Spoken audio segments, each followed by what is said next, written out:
मुख्यमंत्री अभ्युदय योजना के तहत भूगोल की पहली क्लास है ये। मेरा नाम आदेश सिंह है। मैं सिविल सेवा की तैयारी करता हूँ। विभिन्न लोक सेवा आयोग की परीक्षाएं दे चुका हूँ मेंस की, और मैं भूगोल पढ़ाने के लिए आपको आया हूँ। पहले आप अपना इंट्रोडक्शन दे फिर से।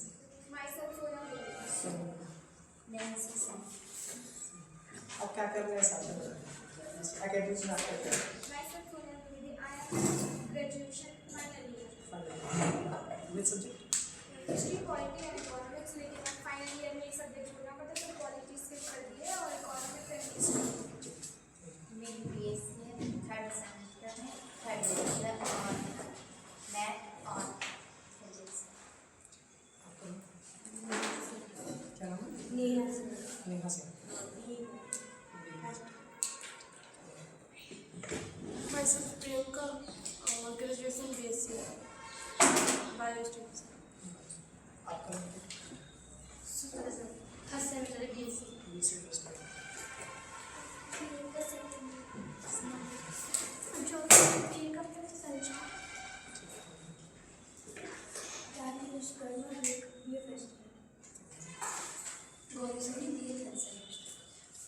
आपका नाम? First semester B first semester. कौन से सब्जेक्ट से? Sir polity, history, English. और Sharma M secondary sociology. Sociology. Ajay Kumar MSc. वैसे फाइनल। तो आज का आपको पहले तो जीएस फर्स्ट पेपर जो होता है उसमें जियोग्राफी का आता है ना, जियोग्राफी है। और प्रीलिम्स में भी जियोग्राफी का वेटेज है, अच्छा खासा वेटेज है, पता ही होगा आपको। तो लगभग 20 से 25 क्वेश्चन आता है प्रीलिम्स में, और मेंस में भी इसका अच्छा वेटेज है। यहाँ भी क्वेश्चन पूछे जाते हैं। तो जियोग्राफी का बहुत अच्छा महत्व है, क्योंकि जियोग्राफी अगर आपकी अच्छे से तैयार होगी, मैपिंग वैपिंग, तो इससे आपका इंटरनेशनल जो आपका क्या होता है, अंतर्राष्ट्रीय संबंध होते हैं ना, इंटरनेशनल रिलेशंस, वहाँ भी आपको मदद मिलेगी इसकी। और जियोग्राफी पढ़ने के लिए तो साइंस का थोड़ा ज्ञान होना चाहिए, क्योंकि साइंस के द्वारा ही हम जियोग्राफी को थोड़ा अच्छे से समझ सकते हैं। इसमें मैथमेटिकल्स मतलब गणितीय अनुक्रियाएँ होती हैं, जो गणित का इसमें अच्छा थोड़ा बहुत महत्व होता है। साइंस का थोड़ा सा यूज करके हम मैथ को अच्छे से समझ सकते हैं। ठीक है, पहले सिलेबस थोड़ा बता देता हूँ क्या क्या है इसमें। जो जैसे जीएस फर्स्ट पेपर में इतिहास वगैरह भी है, इतिहास है, समाजशास्त्र भी आता है, और ज्योग्राफी भी है। तो ज्योग्राफी का जो इसमें वेटेज है थोड़ा सा कम है, बट प्रीलिम्स में थोड़ा ज़्यादा वेटेज है। प्रीलिम्स में लगभग 20 से 25 क्वेश्चन आ जाते हैं। यूपीपीएससी में लगभग इस बार भी अच्छे खासे क्वेश्चन आए थे, और मेंस में भी मतलब आते हैं। पिछली बार में मैंने मेंस दिया था तो उसमें भी क्वेश्चन आए थे, जैसे आपका बाढ़ हो गया, सुनामी हो गया, ज्वालामुखी हो गया, ये सब टॉपिक्स हैं। और इसमें दिया गया है जैसे भौतिक भूगोल के अंतर्गत आपका भूकंप आता है, सुनामी आता है, ज्वालामुखी क्रियाएँ हैं, चक्रवात है, समुद्री जलधाराएँ हैं, पवन, हिमसरिताएँ हैं, ये सब टॉपिक्स दिए गए हैं। और सामुद्रिक संसाधन है, मतलब इसमें संसाधनों के बारे में बताया गया, जो कि आपके खनिज वगैरह होते हैं उनके विषय में बताया था। मानव प्रवास में थोड़ा सा इसमें आपका जैसे पर्यावरणीय भूगोल होता है, भौतिक भूगोल, और इन सब के विषय में थोड़ा थोड़ा दिया गया है।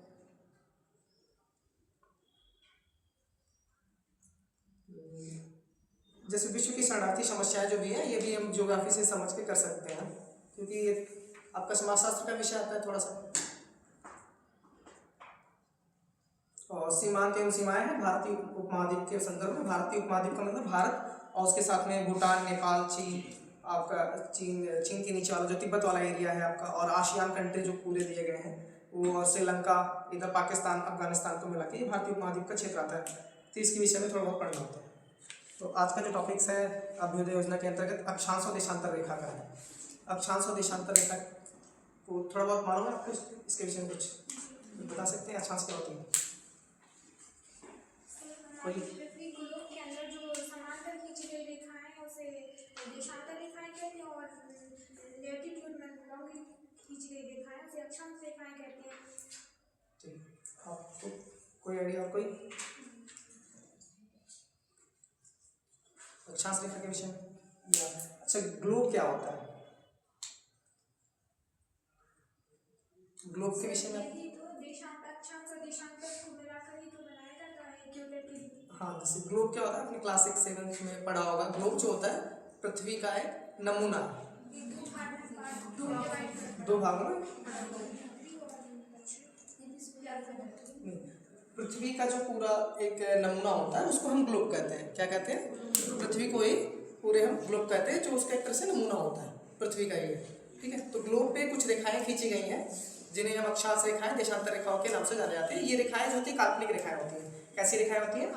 काल्पनिक रेखाएं होती हैं। जैसे हम अंतरिक्ष से अगर देखेंगे तो ये रेखाएं दिखाई नहीं देंगी, क्योंकि ये काल्पनिक रेखाएं हैं। और ये खींची क्यों जाती हैं? इसका महत्वपूर्ण रीजन एक तरह से हम कह सकते हैं खींचने का, कि पृथ्वी पर किसी भी स्थान का, किसी भी लोकेशन के बारे में अगर हमें सही स्थान, सही पोजीशन बतानी है, वो किस स्थान पे व्यक्ति खड़ा है, क्या व्यक्ति हो, कोई स्थान हो, तो उसके लिए अक्षांश और देशांतर रेखाओं के माध्यम से उसका सटीकता से हम आंसर दे सकते हैं कि वो व्यक्ति कहाँ पे है या वो लोकेशन कहाँ पर स्थित है। ठीक है,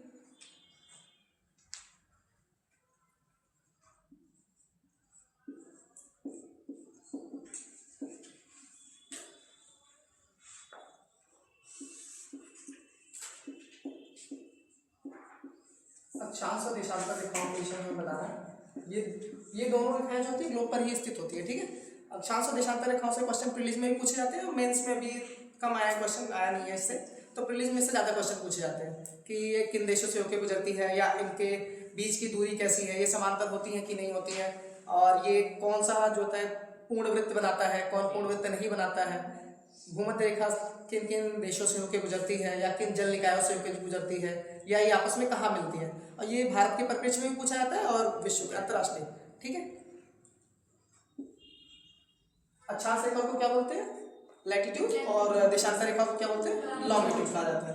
तो जो अक्षांश रेखाएं होती हैं वो पृथ्वी, देखो पृथ्वी जो होता है एक लगभग गोलाकार है, जियोइड है, मतलब गोलाकार हम बोल सकते हैं।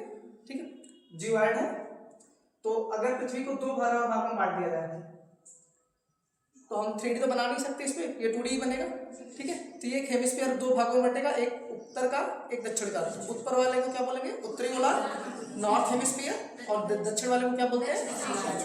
दक्षिण गोलार्ध, साउथ हेमिस्फीयर। ठीक है, तो जब अगर डिवाइड करेंगे इसको, एक हेमिस्फीयर ये तैयार होगा, ऊपर वाला नॉर्थ हेमिस्फीयर, और नीचे वाला क्या होगा? South hemisphere. ये क्या होगा आपका? जो बीचों बीच पृथ्वी के दो बराबर भागों में बांटने वाली क्षैतिज रेखा। ये कैसी रेखा है? क्षैतिज रेखा है, जो पूर्व से पश्चिम की दिशा में खींची गई है। किस दिशा में खींची गई? पूर्व से पश्चिम की दिशा में खींची गई है। और इसे क्या बोलते हैं? 0 डिग्री अक्षांश रेखा। क्या बोलते हैं? 0 डिग्री अक्षांश रेखा। और इसे किस नाम से जानते हैं? इसे विषुवत रेखा के नाम से भी जाना जाता है, इक्वेटर भी बोलते हैं। ठीक है, या भूमध्य रेखा के नाम से भी जाना जाता है। अक्षांश रेखा, विषुवत रेखा, और क्या बोलते हैं इसे? भूमध्य रेखा। इसे इक्वेटर भी कहा जाता है, इक्वेटर भी लिखा आ सकता है एग्जाम में। ठीक है, तो तीनों में से कुछ भी आ सकता है। और ये 0 डिग्री अक्षांश रेखा होती है जो पृथ्वी को दो बराबर भागों में बांटती है, उत्तरी गोलार्ध तथा दक्षिणी गोलार्ध में। ठीक है, अब अक्षांश क्या होता है पूछा। अक्षांश का मतलब क्या होता है? अक्षांश मतलब कोणीय दूरी होती है। क्या होती है? कोणीय दूरी। ठीक है, अब अगर इसको हम, ये क्या है आपका? तल है। इस तल को हम क्या बोलेंगे?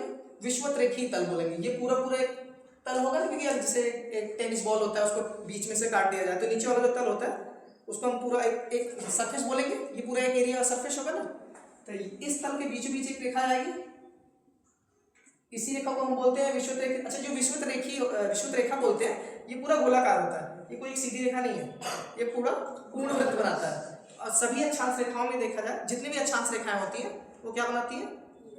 एक पूर्ण वृत्त सभी नहीं बनाती हैं। जो बीच वाली अक्षांश रेखा होती है वो एक पूर्ण वृत्त बनाती है, छोटी होती चले जाएगी। जैसे जैसे हम ऊपर जाते हैं वो सब क्या होगी? छोटी होती चली जाती है। तथा उनकी अक्षांश रेखाओं के बीच की जो दूरी होती है वो कम होती चली जाएगी। और ये जो भूमध्य रेखा होती है, इसकी दूरी पता है कितनी? इसकी लंबाई कितनी होती है? भूमध्य रेखा की जो पूरी लंबाई होती है वो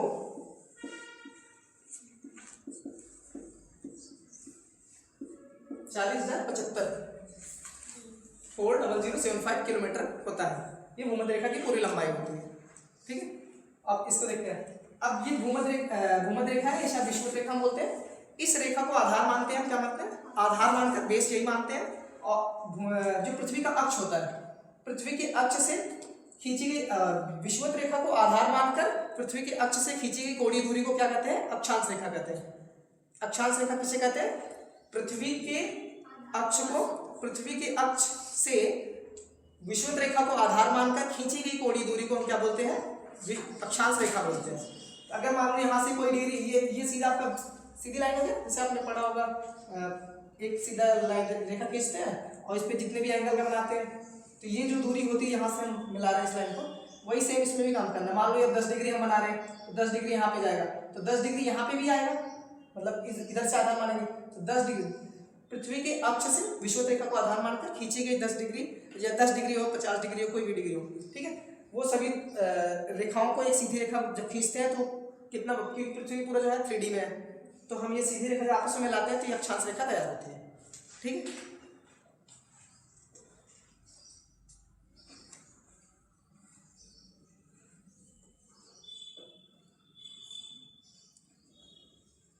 अब अक्षांश रेखाओं के बारे में आप देखते हैं। जब अक्षांश रेखाओं को सीधे आगे बढ़ाते हैं, ऊपर की तरफ चलते हैं, तो ऊपर वाला तो नॉर्थ हो गया, नीचे वाला साउथ हो गया। जो महत्वपूर्ण अक्षांश रेखाएं होती हैं, कुछ के नाम पता है आपको? कुछ महत्वपूर्ण अक्षांश रेखाओं के नाम जो एग्जाम में हमेशा बार बार पूछे जाते हैं, जैसे कर्क रेखा, मकर रेखा, ठीक है, ये एग्जाम में बार बार आते हैं। तो इसके ऊपर जो है 23.5 डिग्री नॉर्थ वाला, क्योंकि अच्छा ये नॉर्थ क्यों लिखा जाता है, साउथ क्यों लिखा जाता है? हाँ, गोलार्ध में सही स्थिति, क्योंकि 23.5 डिग्री ऊपर भी होगा और 23.5 डिग्री नीचे भी होगा, तो हमें लोकेशन के स्थिति के बारे में सही जानकारी हो, इसीलिए दिशा उसके साथ में लिखते हैं। ठीक है, तो ये ऊपर वाला 23.5 डिग्री होगा और नीचे भी 23.5 डिग्री होगा। 23.5 डिग्री ऐसे भी लिख सकते हो और सही बटे में भी आप लिखते हो, ठीक है, लेकिन नॉर्थ लिखेंगे जरूर। ठीक है, नॉर्थ भूलना मत, एग्जाम में ऐसे क्वेश्चन बहुत आते हैं कि नॉर्थ का साउथ लिख देगा और वहां पे गलती होने के चांसेस बढ़ जाते हैं। पीसीएस में तो अक्सर ऐसा होता है। ठीक है, और नीचे वाला क्या होगा? ये वाला 23.5 डिग्री साउथ होगा। इस लाइन को हम क्या बोलते हैं? मकर रेखा कहते हैं, कैप्रिकॉर्न। और ये वाली रेखा कौन सी रेखा होती है? कर्क रेखा होती है। ठीक है, अब अगर इस पे रेखाएं खींची जाए तो नॉर्थ हेमिस्फीयर में टोटल कितने अक्षांश रेखाएं बनती हैं? अक्षांश बनते हैं 180। नॉर्थ में, सिर्फ नॉर्थ की मैं बात कर रहा हूँ। 90 अक्षांश रेखाएं कितने बनेंगे? 90। ऊपर जाएंगे तो कितने बनेंगे? 90। और नीचे भी आएंगे तो कितने बनेंगे? 90। टोटल मिला के कितने होंगे? 180। ठीक है, अभी बीच वाले बाकी है। ठीक है, इसको भी काउंट करेंगे तो ऊपर कितने हो गए? टोटल 90। नीचे अक्षांश रेखाओं की संख्या कितनी है? 90 और एक 0 डिग्री मिला के कितना हो गया टोटल? 181। ये टोटल क्या है? अक्षांश है। क्या है? अक्षांश रेखाएं नहीं है। ठीक है, ये इतने अक्षांश बनेंगे। अगर अक्षांश रेखाओं की संख्या की बात की जाए तो रेखा मतलब, यहाँ पे रेखा का मतलब वृत्त है। ठीक है, क्या है? वृत्त है, क्योंकि पूरा सर्कल बनता है।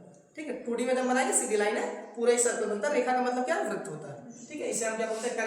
कर्क वृत्त बोल सकते हैं। ठीक है, कर्क रेखा हम लोग जनरली बोलते हैं इसको। तो अगर इसमें ये क्या है? अक्षांश है। टोटल क्या है? अक्षांश है। कुल अक्षांश यही है। ठीक है, और अक्षांश रेखाओं की बात की जाए तो क्या करेंगे हम? क्योंकि 90 डिग्री जो आपका होता है वो एक पॉइंट होता है। क्या होता है? एक बिंदु होता है। 90 डिग्री ऊपर वाला, 90 डिग्री नॉर्थ और 90 डिग्री साउथ जो होता है एक मात्र बिंदु होता है, तो उसको हम इसमें से माइनस कर देते हैं। तो टोटल अक्षांश रेखाओं की संख्या अगर एग्जाम में पूछा तो कितना बचेगा? 181 माइनस 2, तो बचेगा कितना? 179। ये क्या है? अक्षांश रेखा है। ये टोटल अक्षांश रेखा है, ये भी एग्जाम में पूछा जा सकता है। ठीक, अब अक्षांश रेखाओं में जो महत्वपूर्ण आपको 23.5 डिग्री कर्क रेखा होती है और 23.5 डिग्री मकर रेखा होती है। इसके अलावा कौन सी है? एक 66.5 डिग्री है, 66.5। ठीक है, और वही सेम इधर भी है।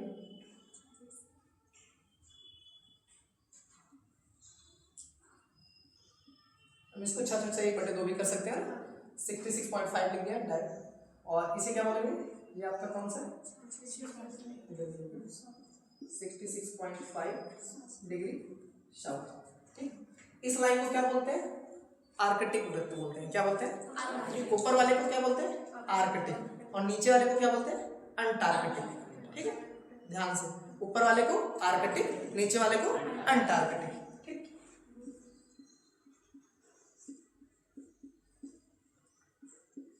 आर्कटिक वृत्त या आर्कटिक रेखा, ठीक है। नीचे वाले को क्या बोलते हैं? अंटार्कटिक। ये जो लाइन है क्या है? अंटार्कटिक।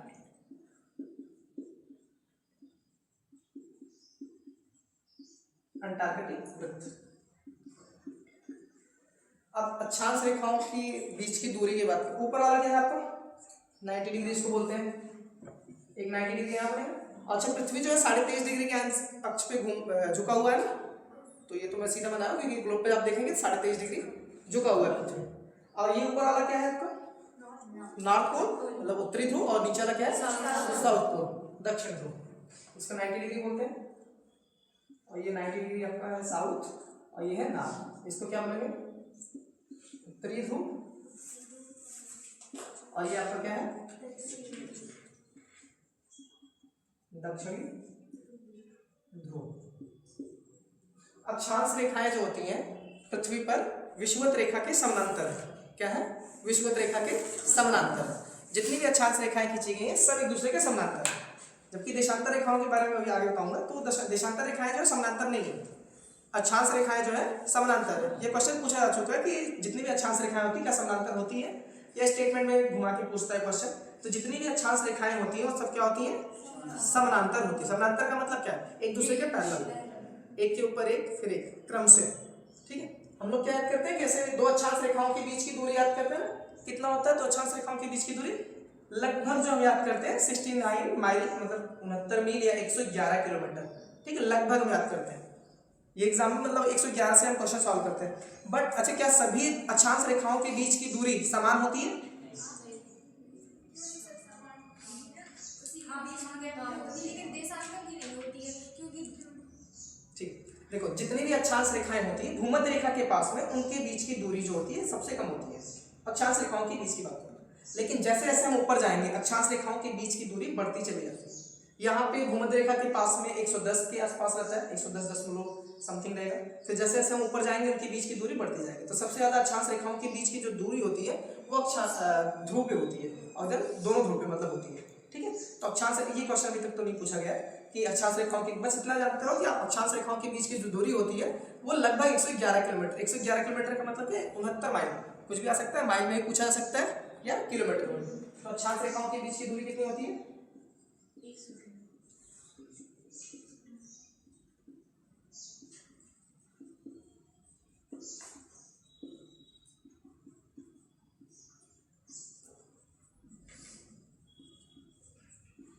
ये हम औसत मान के चल रहे हैं, ठीक है। बट आप ये याद रखना कि अक्षांश रेखाएं जो होती हैं उनके बीच की जो दूरी होती है, जैसे जैसे हम ध्रुव की तरफ जाते हैं दूरी थोड़ा थोड़ा बढ़ती जाती है। बहुत ज़्यादा डिफरेंस नहीं होता, थोड़ा डिफरेंस होता है, ठीक है। जैसे यहाँ पे 110 होगा तो यहाँ पे 110 कुछ, फिर 111 तक जाएगा, वैसे नीचे भी बढ़ते जाएंगे, ठीक है। तो अक्षांश रेखाओं के बीच की जो औसत दूरी होती है इसको हम औसत दूरी बोलेंगे, ठीक है। कौन सी दूरी? औसत दूरी है। औसत दूरी कितनी होती है? 111 किलोमीटर या 69 मील, ठीक है। एक मील में कितना किलोमीटर होता है? एक मील में कितना किलोमीटर होता है? लगभग कुछ याद है? 1 माइल में कितने किलोमीटर होते हैं? रेस होता है ना एक मील का। आर्मी में दौड़ होती है 1600 मीटर के लगभग, तो 1610 के समथिंग होता है, लगभग 1610 मीटर के आसपास होता है आपका एक माइल, मतलब 1.6 किलोमीटर हम लगभग बोल सकते हैं। और अक्षांश रेखाएं जो होती हैं, तीसरा पॉइंट क्या? अक्षांश रेखाएं हैं। अच्छा, वो पता है आपको गुरुत्वाकर्षण बल क्या होता है? साइंस वाले कौन? आप भी साइंस से कौन? Gravitational force. एमएससी, आप एमएससी हैं? बॉटनी से, ठीक है।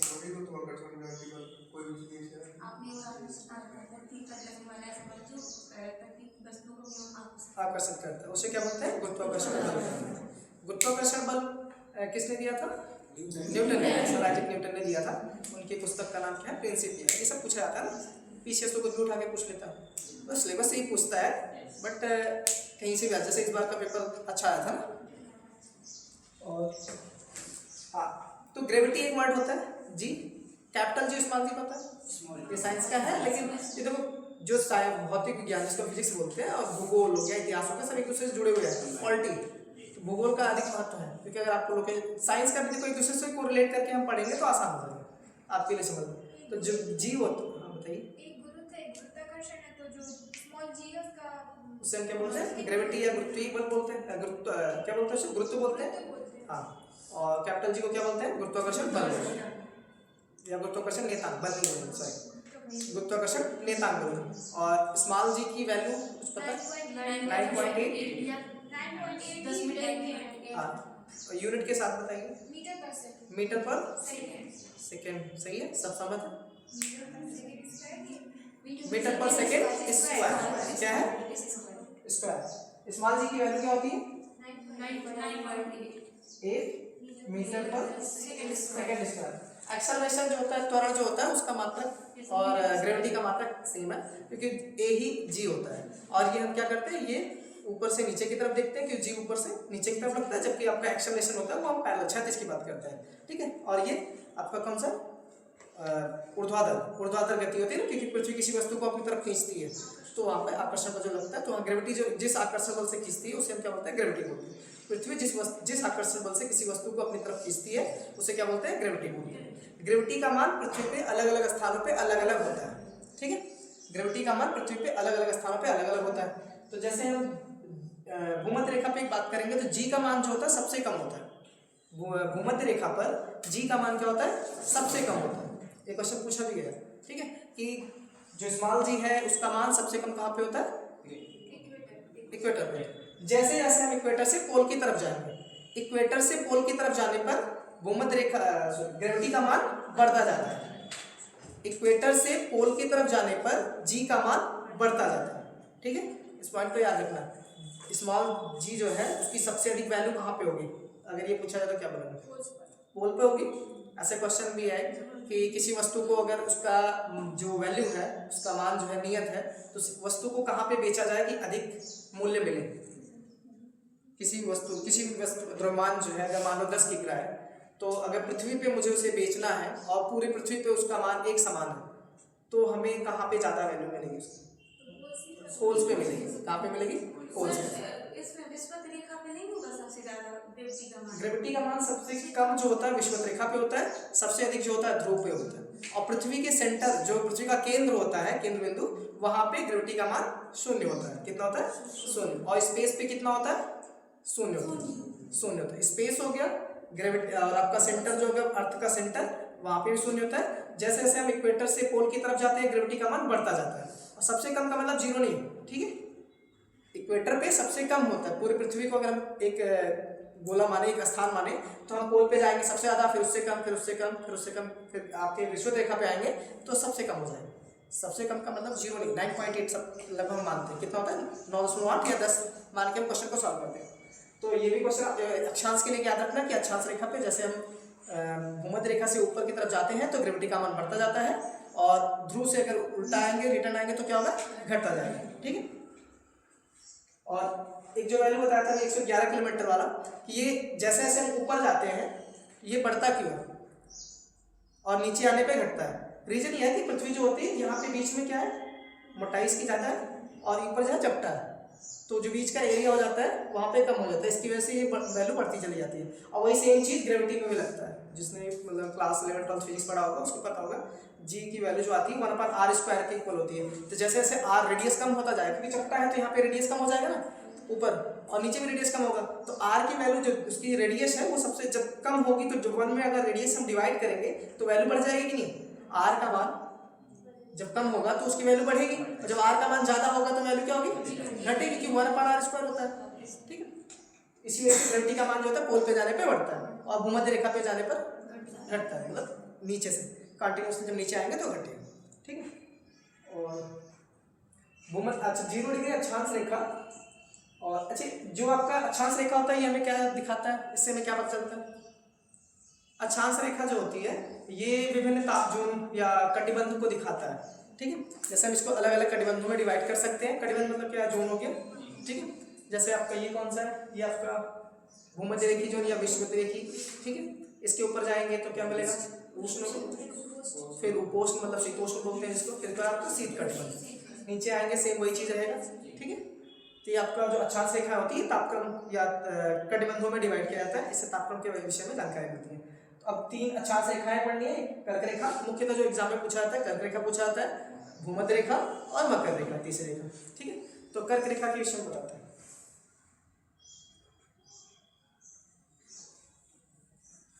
कर्क रेखा भारत के कितने राज्यों से होकर गुजरती है? 8 राज्यों से। कर्क रेखा को कितने अक्षांश रेखा के नाम से जाना जाता है? कौन सी अक्षांश रेखा को कर्क रेखा कहा जाता है? 23.5 डिग्री नॉर्थ। क्या किसको कहा जाता है? 23.5 डिग्री नॉर्थ को कर्क रेखा के नाम से जाना जाता है। कर्क रेखा भारत के कुल कितने राज्यों से होकर जाती है? 8 राज्यों से गुजरती है। किसी को पता है? मिजोरम, झारखंड, बोलो, कोई दिक्कत नहीं, जो भी याद है क्रम से बताते हैं। बताओ। अच्छा, जैसे भी याद है। त्रिपुरा, एमपी, मध्य प्रदेश,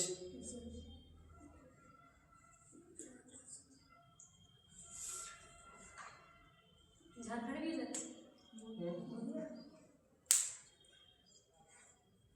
राजस्थान, गुजरात, कर्क रेखा कितने राज्यों से गुजरती है? भारत के, कोई देश नहीं पूछना। ये कर्क रेखा भारत के कितने राज्यों से गुजरती है? ये मुझे लगता है कि बहुत बार क्वेश्चन पूछा गया है, सिविल सर्विस में कई बार पूछा गया। ठीक है, मध्य प्रदेश, गुजरात, राजस्थान, मणिपुर, छत्तीसगढ़, पश्चिम बंगाल, झारखंड, पश्चिम बंगाल, उत्तर प्रदेश से भी जाती है। अगर क्रम से बताओ। गुजरात है, राजस्थान, एमपी है, और छत्तीसगढ़, और पश्चिम बंगाल, झारखंड, पश्चिम बंगाल और त्रिपुरा, मिजोरम। ठीक है, कर्क रेखा भारत के 8 राज्यों से गुजरती है।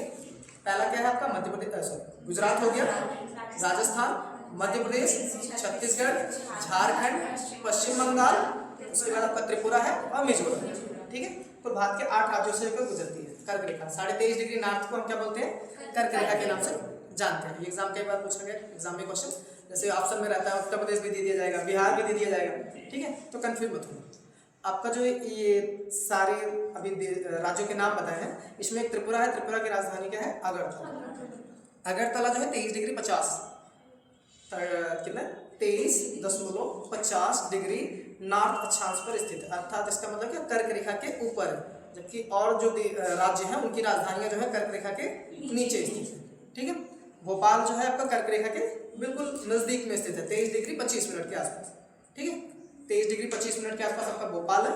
और 23 डिग्री 50 पे हम जब जाएंगे तो क्या मिलेगा? अगरतला। अगरतला एग्जाम में नहीं आएगा। अगरतला जो होता है वो कर्क रेखा के ऊपर स्थित है। तो लोकेशन कभी कभी पूछा जाता है कि कौन सा लोकेशन ऊपर है, कौन सा लोकेशन नीचे है। तो स्थान अक्षांश के आधार पे स्थिति हमें दिखाने के लिए हमें थोड़ा बहुत याद करना पड़ता है कौन सी लोकेशन ऊपर है। जैसे एग्जाम में आया था बेंगलुरु, चेन्नई, इन सबको लोकेशन के आधार पर रखना था। दिल्ली हो गया, कौन सा ऊपर है कौन सा नीचे है। ठीक है, सिक्किम का हो गया कि कौन सी रेखा जैसलमेर या आपका सिक्किम से होकर एक समान गुजरती है। ठीक, अब विश्व के बारे में देखते हैं। इंटरनेशनल ग्लोब पे जो अक्षांश रेखा होती है कर्क रेखा, कर्क रेखा मतलब कैंसर लाइन, कैंसर लाइन बोलते हैं कर्क रेखा को। कर्क रेखा जो थी 23.5 डिग्री नॉर्थ अक्षांश रेखा से गुजरती, नॉर्थ अक्षांश रेखा को क्या बोलते हैं? कर्क रेखा बोलते हैं। ये भारत के 8 राज्यों से गुजरती है तथा विश्व के 17 देशों से गुजरती है। कितने देशों से? विश्व के 17 देशों से होकर गुजरती है। और 6 जल निकाय मतलब वाटर बॉडीज जो आपके समुद्र वगैरह होते हैं, महासागर है उनसे। और इसके अलावा 3 महाद्वीप से होकर गुजरती है। टोटल महाद्वीपों की संख्या कितनी है? 7 महाद्वीप है। सबसे बड़ा महाद्वीप एशिया और सबसे छोटा ऑस्ट्रेलिया। सबसे छोटा क्या है? ऑस्ट्रेलिया। सबसे बड़ा एशिया।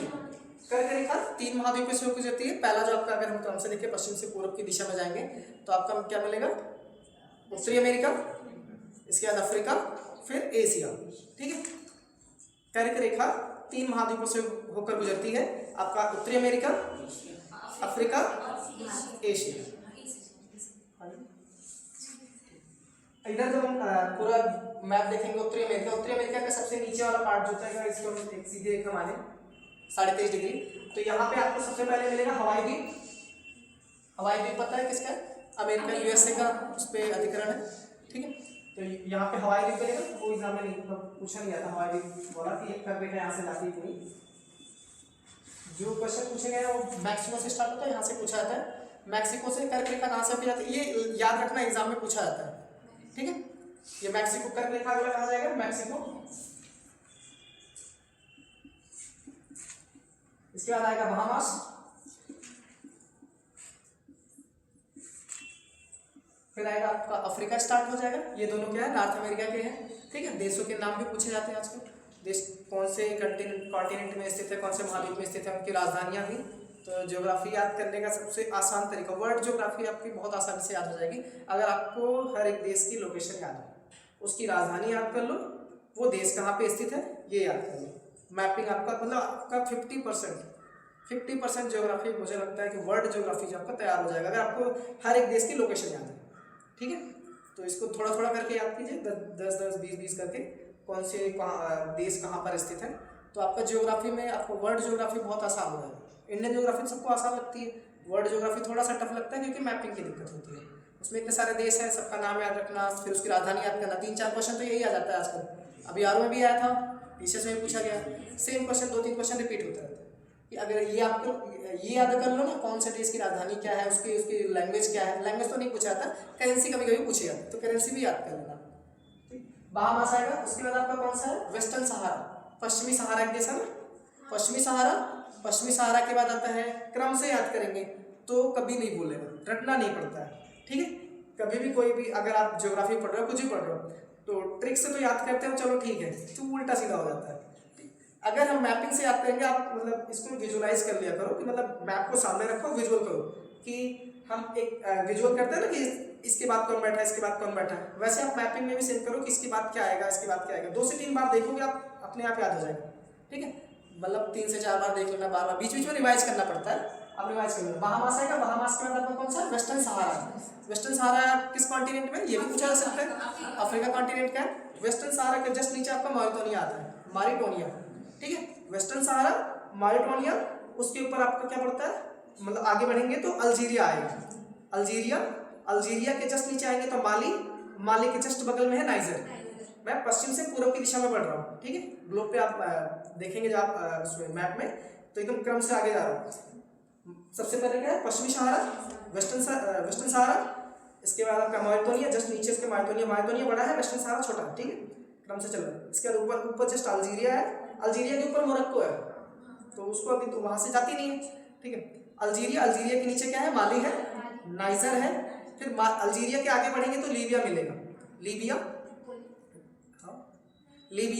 लीबिया के बाद क्या आएगा, मिस्र आएगा, क्या आएगा, मिस्र। इतने देश जो है आपके अफ्रीका कॉन्टिनेंट के। ये आपको हो गया वेस्टर्न सहारा।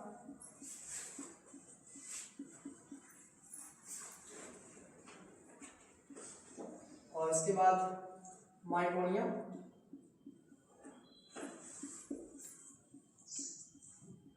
यहाँ पे अल्जीरिया जो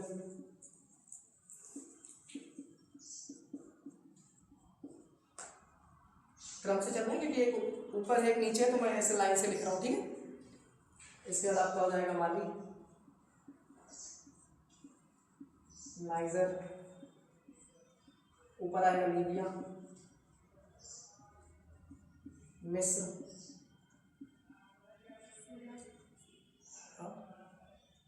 मिस्र आएगा, ठीक है। ये अफ्रीका कॉन्टिनेंट के हो गए, ये आपका नॉर्थ अमेरिका होगा। अब बचा आपका कौन सा है, एशिया कॉन्टिनेंट में कौन कौन से हैं। सबसे पहले आता है, जैसे हम लाल सागर को क्रॉस करेंगे मिस्र के बाद, मिस्र के जस्ट बाद लाल सागर आता है, वाटर बॉडी वो भी होगी लाल सागर। अच्छा, वाटर बॉडी से पहले क्या मिला था, प्रशांत महासागर मिला था, फिर अटलांटिक महासागर, उसके बाद क्या मिला थी आपका लाल सागर, रेड सी, ठीक है।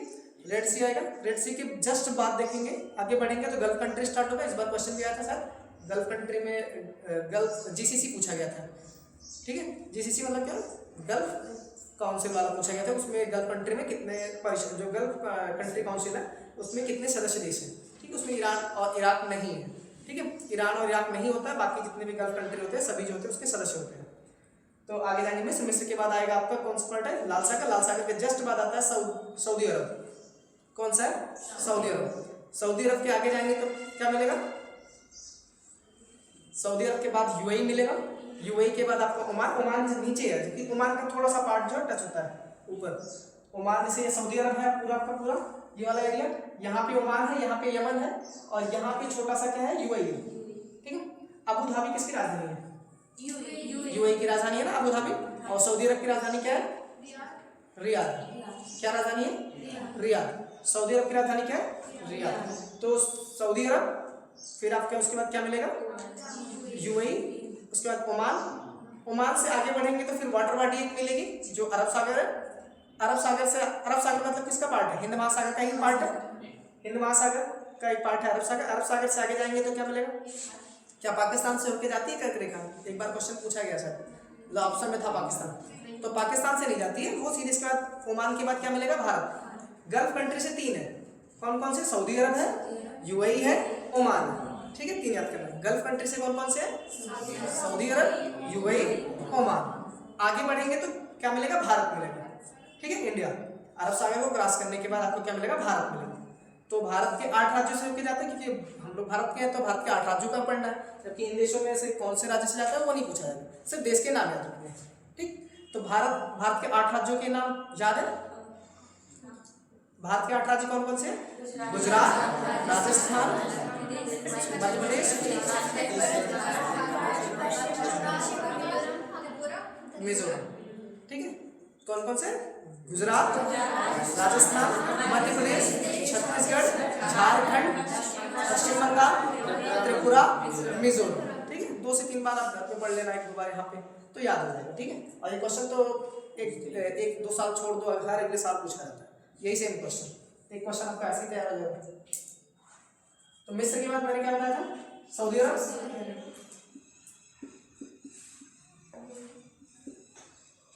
सऊदी अरब के बाद आपका यूएई आ जाता है। यूएई का मतलब पता है? दुबई। दुबई कहाँ पे है पहले ये बताओ? दुबई कौन से देश में? सऊदी अरब में है या यूएई में? कौन से देश में है? और शारजहां कहाँ? शारजहां। अब यहाँ पे क्रिकेट होता है ना, शारजहां। ये क्वेश्चन आया है पिछले 2023 में पूछा गया था सर, कि लोकेशन दिया गया था जिद्दा कहाँ पे है। जिद्दा आपका सऊदी अरब में है। लोकेशन दिया गया था कि कौन से देश में कौन सा स्थित है। लोकेशन जैसे जो कुछ फेमस एरिया होते हैं। अच्छा, आईसीसी पता है? आईसीसी क्या? International cricket council, ICC. इसका हेडक्वार्टर कहाँ पे है? यूएई में, दुबई में, ठीक है। यूएई के दुबई में स्थित। यूएई याद रखना, ये कंफ्यूजन होता है कभी, दुबई सब लोग सऊदी अरब समझते हैं, ठीक है। यूएई हो गया। यूएई के बाद कौन सा देश है? ओमान। और सबकी राजधानी भी याद करना। ओमान की राजधानी क्या है? मस्कट है, इसकी अबू धाबी है, इसका तो रियाद है, या आप कायरा बोलते हैं, कायरा बोलो। लीबिया के त्रिपोली हो जाएगा, नाइजर का नियम में हो गया, माली हो गया, बमाको हो गया। तो आप इसको याद कर लेना, ठीक है। वैसे बहुत सारे देश है, सबका नहीं याद रखना। जो अफ्रीकन कंटिनेंटल कंट्री के देश है वो थोड़ा सा याद कर लेना, उसमें भूलता जाता है, उसे 2 से 3 बार याद करना। उसमें नाम थोड़ा अजीब है, वो भूल जाते हैं। यहाँ पे ओमान है। ओमान के बाद अगला कौन सा देश है? भारत। इंडिया आपका है। और इंडिया में भारत के कितने राज्यों से होकर जाती है? भारत के 8 राज्यों से। 8 राज्य कौन कौन से हैं आपके? गुजरात, उसके बाद राजस्थान, मध्य प्रदेश, छत्तीसगढ़, झारखंड आ जाएगा। उसके बाद पश्चिम बंगाल, त्रिपुरा, उसके बाद आपका हो जाएगा मिजोरम। कुल 8 राज्यों से होकर जाती है। 2, 2, 4, 2, 6, 2, 8, ठीक। भारत हो गया। भारत के बाद आपको क्या आएगा? कौन सा देश है? बांग्लादेश। कौन सा देश से होकर जाती है? बांग्लादेश।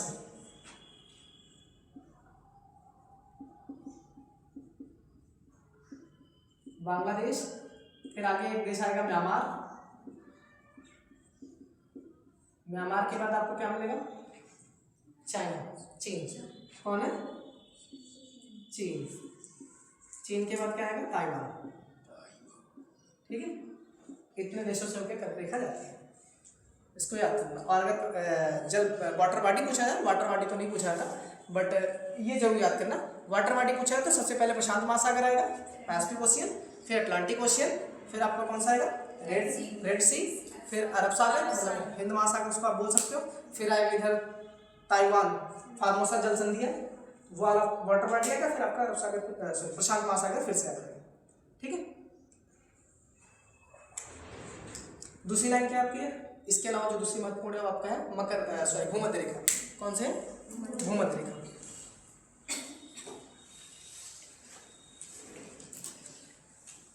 कर्क रेखा पे सूर्य जो है सीधी अर्थात लंबवत कब पड़ती है?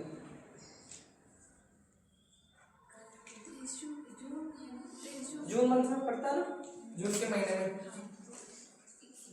तारीख याद है? 21 जून को सूर्य कर्क रेखा पर लंबवत चमकता है या लंबवत पड़ता है, उसकी प्रकाश जो है सीधी पड़ती है। और भूमध्य रेखा पे कब पड़ती है? 2 बार पड़ता है ना भूमध्य रेखा पे, क्योंकि पूरा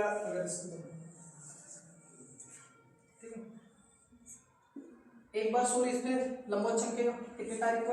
लगभग 21 मार्च। 21 से 20-21 मार्च को मानते हैं, 21 मार्च जनरल लेके चलते हैं। 21 मार्च हो गया, ठीक है। फिर सूर्य ऊपर बढ़ेगा, यहाँ 1 तारीख आएगा, मार्च के बाद क्या आएगा? जून। 2-3 महीने बाद जून आएगा। तारीख कितनी है? 21 जून है। वापस फिर सूर्य नीचे की तरफ आएगा, तो जून के बाद क्या आएगा? सितंबर आएगा। यहाँ पे फिर दोबारा चमकेगा सूर्य, इसकी प्रकाश की किरणें जो है लंबवत पड़ेगी 23 सितंबर को। 22-23 सितंबर हम मानते हैं, 23 सितंबर जनरल लेके चलते, ये पूछा जाता है एग्जाम में, ठीक है, याद रखना। अच्छा, 21 मार्च को सूर्य भूमध्य रेखा पर लंबवत चमकता पड़ता है, उसकी प्रकाश सीधी पड़ती है, तो उसे हम किस नाम से जानते हैं? उसे हम वसंत विषुव बोलते हैं। क्या बोलते हैं? वसंत विषुव के नाम से जानते हैं। और जब ये वाला 21 जून की तारीख को क्या बोलते हैं? ग्रीष्म संक्रांति। इसे क्या बोलते हैं? ग्रीष्म संक्रांति।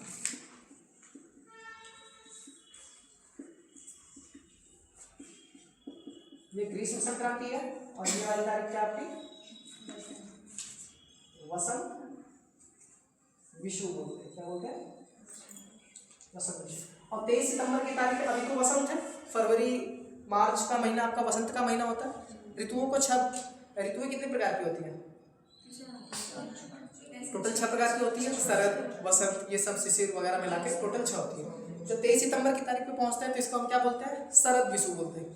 ये कौन सा ऋतु होता है? सितंबर का महीना शरद का होता है, ठीक है। ये कौन सा आपका? शरद विषुव।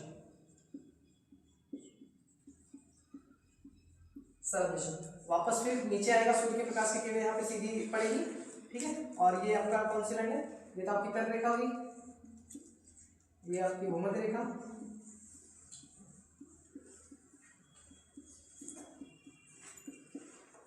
और ये आपका कौन सा? मकर रेखा।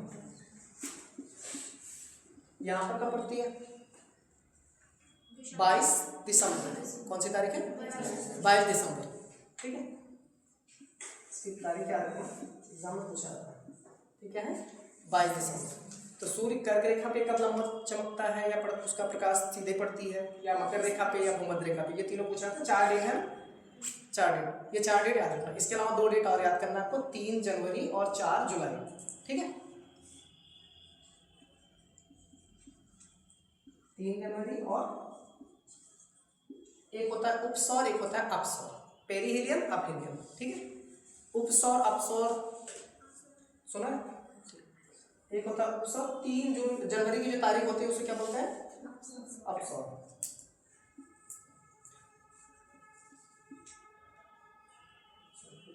इसको क्या बोलते हैं? उपसौर बोलते हैं। इसके बाद 4 जुलाई को जो तारीख है उसे क्या बोलते हैं? अपसौर बोलते हैं। इस समय क्या होता है? पृथ्वी और सूर्य के बीच की दूरी की बात करते हैं।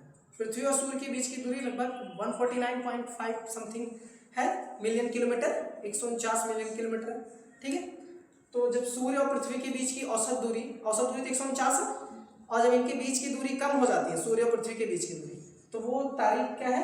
3 जनवरी की। 3 जनवरी की तारीख को सूर्य और पृथ्वी के बीच की दूरी सबसे कम होती है, और 4 जुलाई की तारीख को सूर्य और पृथ्वी के बीच की दूरी सबसे ज़्यादा होती है। उनके बीच की दूरी सबसे ज़्यादा, इधर यहाँ पे सबसे कम मतलब 147, एवरेज कितना है? 149 है।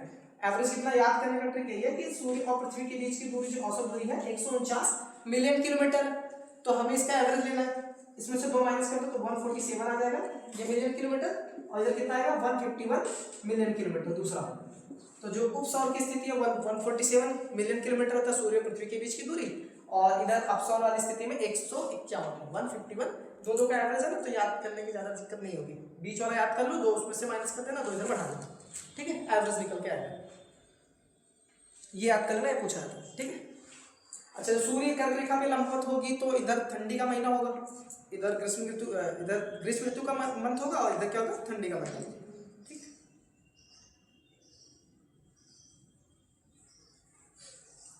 अगला क्या है, भूमध्य रेखा। भूमध्य रेखा को 0 डिग्री अक्षांश रेखा के नाम से जानते हैं, उसे हम विषुवत रेखा के नाम से जाना जाता है। भूमध्य रेखा को विषुवत रेखा बोला जाता है या विषुवतीय वृत्त बोला जाता है, ठीक। भूमध्य रेखा कितने देशों से होकर गुजरती है, ये याद करना आपको। भूमध्य रेखा एक तो 3 कॉन्टिनेंट से जाएगा, ठीक है, तीनों महाद्वीप से होकर जाती है, 3 महाद्वीप से। एक आपका आएगा साउथ अमेरिका, दक्षिण अमेरिका, फिर अफ्रीका, उसके बाद आपका कौन सा है, एशिया महाद्वीप से होकर जाती है। क्या भूमध्य रेखा भारत से होकर गुजरती है? नहीं, भारत से होकर नहीं जाती, ठीक है। और भारत, अच्छा एक क्वेश्चन एक पूछा गया था कि भारत भूमध्य रेखा के दक्षिण में स्थित है, सही है? भारत भूमध्य रेखा के दक्षिण में स्थित है, गलत है, ये पूछा गया शायद क्वेश्चन, ठीक है। भारत किधर स्थित है? भूमध्य रेखा के उत्तर में स्थित है, ठीक है, याद रखो। अब सबसे पहले एक देश आता है दक्षिण अमेरिका का। दक्षिण अमेरिका का सबसे पहला जो देश है जहाँ से भूमध्य रेखा होकर गुजरती है उसको क्या बोलते हैं? इक्वेटर बोलते हैं। अच्छा, इक्वाडोर, क्या बोलते हैं? इक्वाडोर। पहला देश कौन सा है? इक्वाडोर। कहाँ से होकर गुजरती है? इक्वाडोर से। इक्वाडोर के बाद क्या आता है? कोलंबिया। Ecuador, Colombia, Brazil. कौन कौन से देश है? इक्वाडोर है, कोलंबिया है, ब्राजील। दक्षिण अमेरिका के 3 देश, इक्वाडोर, कोलंबिया, ब्राजील। लाइन से याद करेंगे,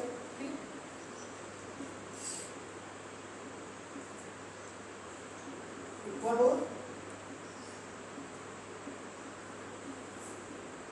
कोलंबिया, ब्राजील, ठीक है।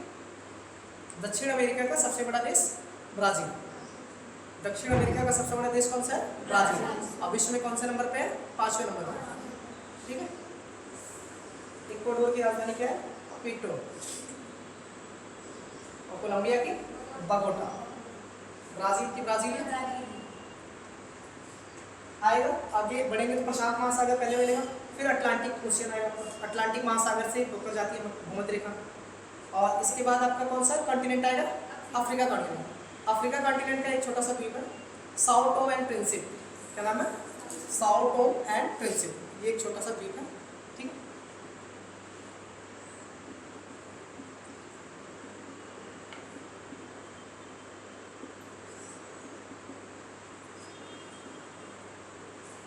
इसके बाद क्या बोलेगा? गैबोन। क्या नाम है? गैबोन, फिर कांगो। गैबोन के बाद क्या आएगा? कांगो आएगा। कांगो के बाद क्या आएगा? कांगो डेमोक्रेटिक रिपब्लिक आएगा। Uganda, Kenya, Somalia.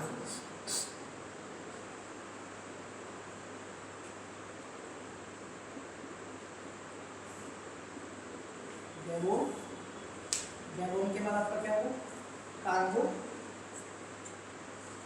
इसके बाद आपका आएगा कांगो डेमोक्रेटिक रिपब्लिक।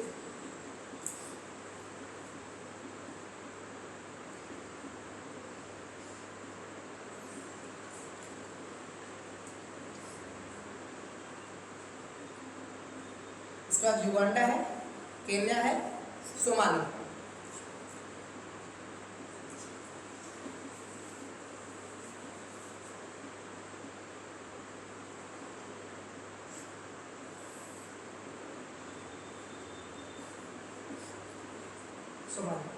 फिर आगे आपका मालदीव मिलेगा। मालदीव भारत के एशिया के कौन कौन से देश से होकर जाती है? छोटे द्वीप है वो, कौन कौन से? एक तो मालदीव है, इंडोनेशिया और किरिबाती, ठीक है। किरिबाती किसका पार्ट है? एशिया या किसका? वो ओसेनिया का पार्ट है, ओसेनिया, ठीक है। किसका है? ओसेनिया। ऑस्ट्रेलिया के जस्ट बगल में ओसेनिया था। ओसेनिया, माइक्रोनेशिया, पॉलिनेशिया, 3 है। तो जो किरिबाती है वो किसका पार्ट है? ओसेनिया का पार्ट है। सोमालिया, सोमालिया के बाद क्या आएगा आपका? मालदीव। मालदीव के बाद आपका इंडोनेशिया।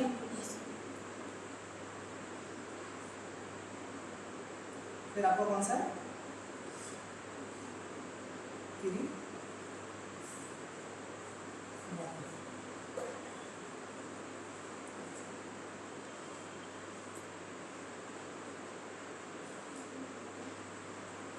केनिया केन्या के बर्फ में जाएंगे। Kenya Somalia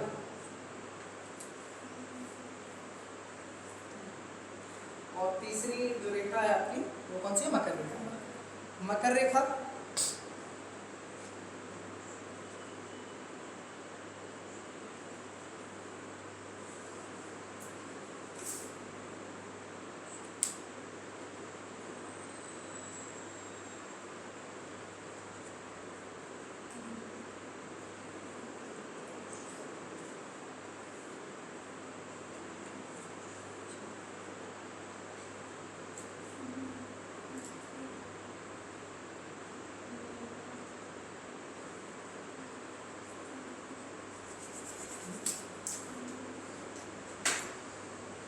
Ecuador, Colombia, Brazil, South Tome Principe, Gabon, Congo, Congo Democratic Republic, Uganda, Kenya, Somalia, Maldives, Indonesia, Kiribati. ठीक है।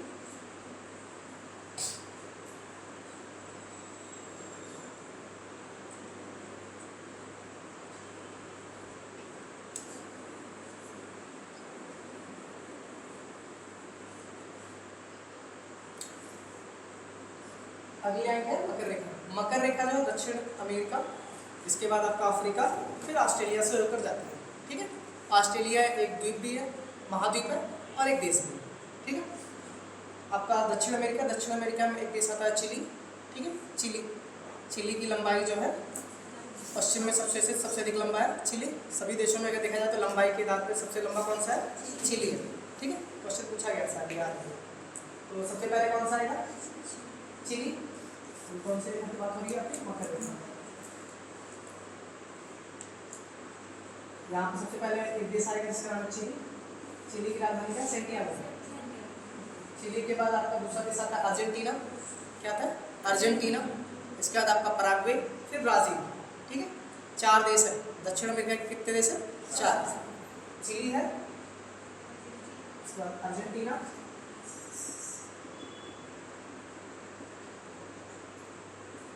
इसका पराग्वे है,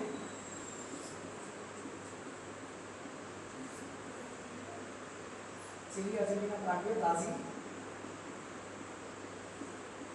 फिर इसका अफ्रीका, पैसिफिक ओशन, फिर अटलांटिक ओशन बीच में। अब कौन सा स्टार्ट होगा? अफ्रीका का। ठीक है। अफ्रीका में जो अफ्रीका पूरे पार्ट में 4 भागों में बांटे। जो दक्षिण अफ्रीका है, दक्षिणी अफ्रीका नहीं, एक देश भी है ना, दक्षिण वाले पार्ट जो है उसका, वो मकर रेखा से वहाँ से होकर गुजरती है। उसमें आपका सबसे पहला देश जो मिलता है पश्चिम साइड में, वो नामीबिया। क्या है? नामीबिया। यहाँ पे कौन सी देश है?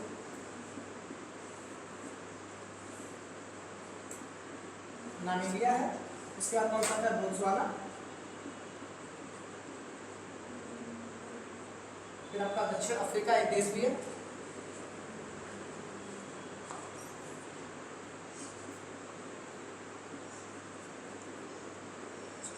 इसके बाद आपका मोजाम्बिक है, फिर मेडागास्कर है। कौन सा देश है? Mozambique, Madagascar. इसके बाद आपका आ जाएगा ऑस्ट्रेलिया। ठीक है। कौन सा है? Australia.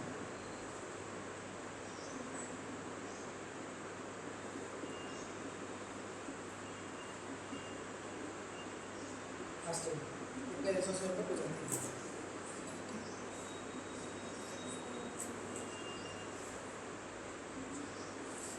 Chilli, Argentina, Paraguay, Brazil, Namibia, Botswana, दक्षिण अफ्रीका, मोजाम्बिक, मेडागास्कर, ऑस्ट्रेलिया। ठीक है।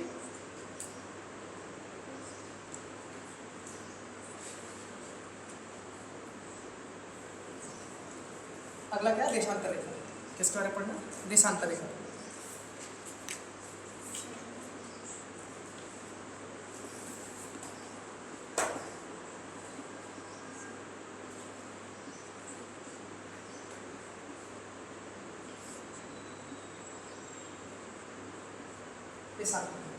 देशांतर रेखा क्या होता है? अब पृथ्वी पूरा ग्लोब है। ग्लोब को हम पश्चिम तथा पूर्व 2 भागों में अगर डिवाइड करें, ठीक है, एक आएगा पूर्वी गोलार्ध, एक आएगा दक्षिणी गोलार्ध। ठीक है। वैसे जैसे सेम मैंने अक्षांश रेखा में डिवाइड किया था, एक पार्ट ये बनेगा। ठीक है। इसका एक हेमिस्फीयर ये होगा, उत्तरोत्तर, और दूसरा पार्ट जो है ये वाला हो जाएगा आपका, ठीक है। एक रेखा सीधी आएगी जो पृथ्वी को दो बराबर भागों में बांटेगी, पूर्व और पश्चिम में। पृथ्वी को दो बराबर भागों में पूर्व और पश्चिम में बांटने वाली जो मेन एक्सिस, मुख्य अक्ष जो होता है पृथ्वी का, पृथ्वी के केंद्र से होकर गुजरती है, उसको क्या बोलते हैं? 0 डिग्री देशांतर रेखा। क्या बोलते हैं? 0 डिग्री देशांतर रेखा। 0 डिग्री देशांतर रेखा जो होती है वो पृथ्वी को दो बराबर भागों में बांटती है। वो एक तरफ पूर्वी गोलार्ध हो जाता है, दूसरी तरफ क्या होता है? पश्चिमी गोलार्ध, ठीक है।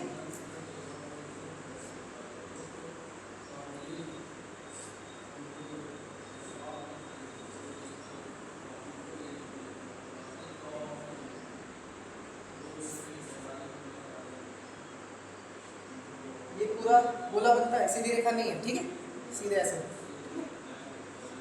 इसे हम किस नाम से जानते हैं? 0 डिग्री देशांतर रेखा।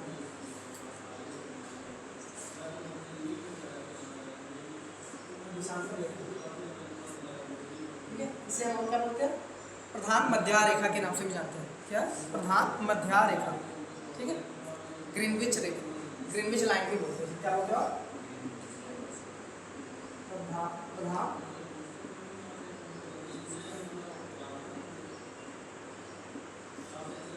प्रधान मध्य रेखा या ग्रीनविच लाइन, क्योंकि ये इंग्लैंड के एक शहर है लंदन, वहाँ पे एक, इंग्लैंड की राजधानी क्या है? लंदन, ठीक है। वहाँ पे एक शहर है ग्रीनविच, उस शहर से होकर गुजरती है लाइन, इसीलिए इसका नाम भी पड़ गया क्या?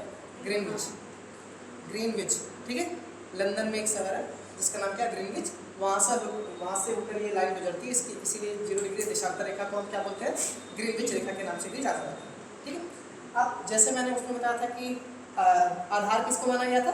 भूमध्य रेखा को आधार मान के खींची गई कोणीय दूरी को हम क्या बोलते थे? अक्षांश रेखा।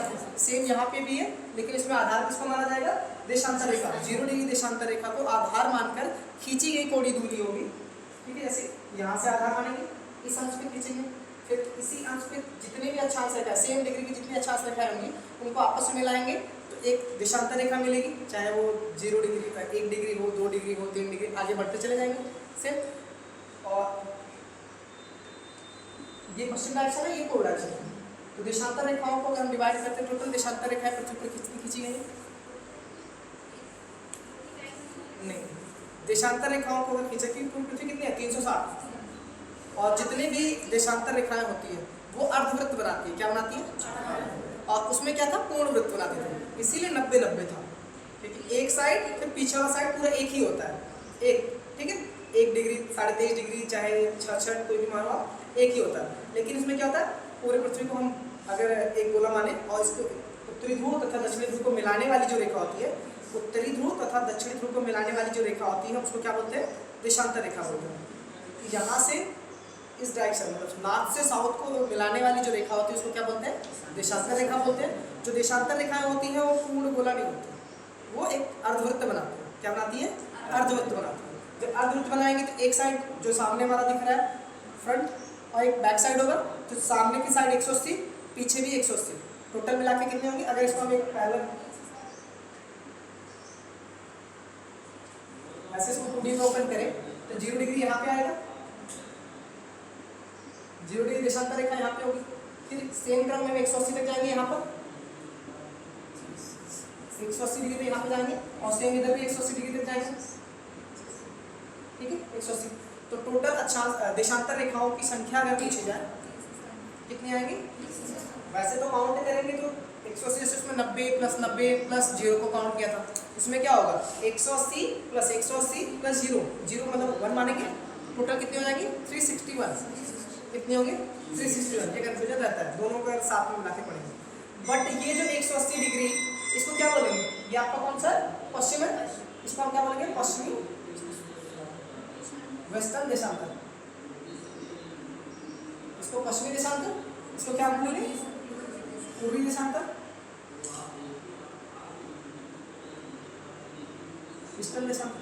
जो आपका 180 डिग्री वेस्टर्न देशांतर होता है, पश्चिमी देशांतर होता है, और 180 डिग्री पूर्वी देशांतर होता है, दोनों एक ही रेखा क्या होती है?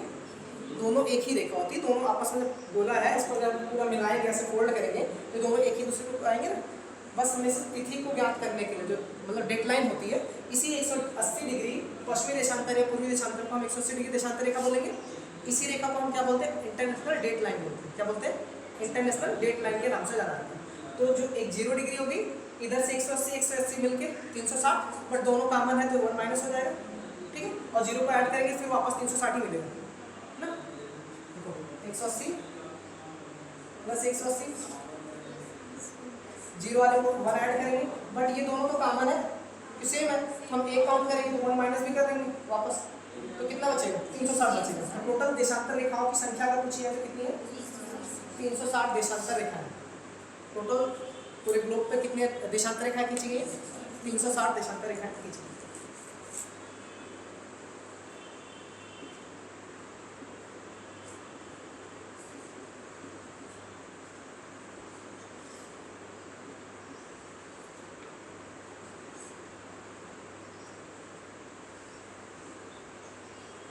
देशांतर। अब बीच वाली जो रेखा है 0 डिग्री देशांतर रेखा, इसी को हम क्या बोलते हैं? ग्रीनविच रेखा, ग्रीनविच लाइन के नाम से जानते हैं। और ये लंदन के ग्रीनविच शहर से होकर गुजरती है। इसी से हम क्या करते हैं? समय का निर्धारण करते हैं। तो देशांतर रेखा क्या बताती है? समय का निर्धारण करती है। पृथ्वी पे किसी भी स्थान के समय का निर्धारण कौन सी रेखा करती है? देशांतर रेखा। जबकि तापक्रम, टेम्परेचर के बारे में, कौन सा टेम्परेचर है, मतलब उष्ण है, गर्मी है या ठंडा है, तो वो कौन बताता था? अक्षांश रेखाएं बताती थी।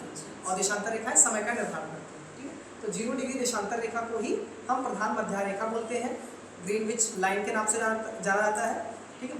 ग्रीनविच शहर में एक सम्मेलन हुआ था जिसके तहत इस शहर से ही माना गया कि 0 डिग्री देशांतर रेखा जो ग्रीनविच शहर से होकर गुजरने के कारण उस शहर से ही जितने भी देश हैं, कोई भी देश है, किसी भी देश की स्थिति, वहाँ के समय का निर्धारण होता है। ये 0 डिग्री ग्रीनविच शहर से किया था। कहाँ से किया था?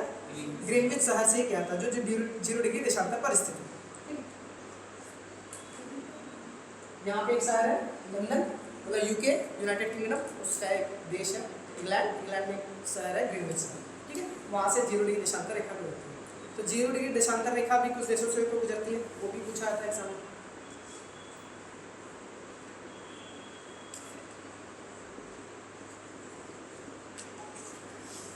ये जिन देशों से ये ऊर्ध्वाधर गुजरती है, जिन देशों से होकर गुजरती है उनका नाम क्या? एक तो सबसे पहले आपका यूके आएगा, यूके का ग्रीनविच शहर है, ठीक है।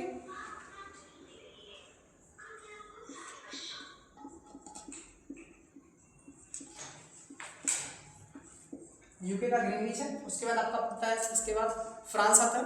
कौन सा देश है? फ्रांस।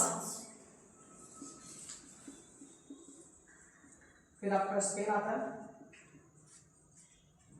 ये तीनों जो है यूरोप कंट्री के, ठीक है, यूरोप कॉन्टिनेंट है, ठीक है। इसके बाद आपका अल्जीरिया आएगा,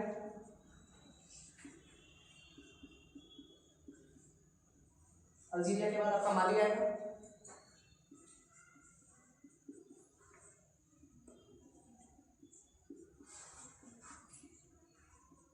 उसके बाद बुर्किना फासो,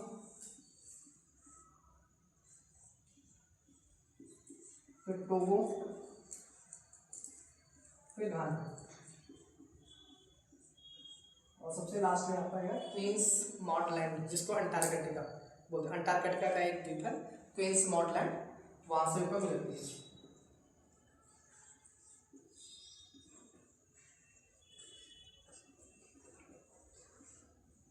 अंटार्कटिका, ठीक है, इतने देशों से होकर गुजरती है और अंटार्कटिका से होकर जाती है। अंटार्कटिका का एक द्वीप है क्वींस मॉड लैंड, वहां से होकर गुजरती है, ठीक है।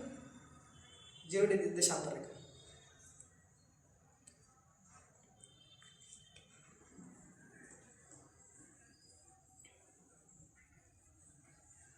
पृथ्वी जो है अपने एक्सिस पर लगभग 24 घंटे 23 घंटे 56 मिनट 4 सेकंड, ठीक है। तो उसको हम लोग मान सकते हैं 24 घंटे 23 घंटे 56 मिनट 4 सेकंड में पूरा अपने अक्ष पर, अपने एक्सिस पे एक चक्कर लगाती है। एक चक्कर लगाने में कितना डिग्री घूमेगी पृथ्वी? टोटल एक सर्कल पे कितना बनेगा? 360 डिग्री का कोण बनता है। तो पृथ्वी भी कितना एक चक्कर में डिग्री का कोण बनाएगी? 360 डिग्री। और एक चक्कर घूमने में उसे 23 घंटे 56 मिनट 4 सेकंड लगभग लगते हैं, ठीक है। तो उसको हम मान सकते हैं लगभग 24 घंटे मान सकते हैं। तो पृथ्वी जो है 24 घंटे में 24 घंटे में कितना डिग्री का कोण बनाती है? एक चक्कर बनाती है 360 डिग्री, 360 डिग्री का कोण बनाती है। तो 1 घंटे में कितना बनाएगी?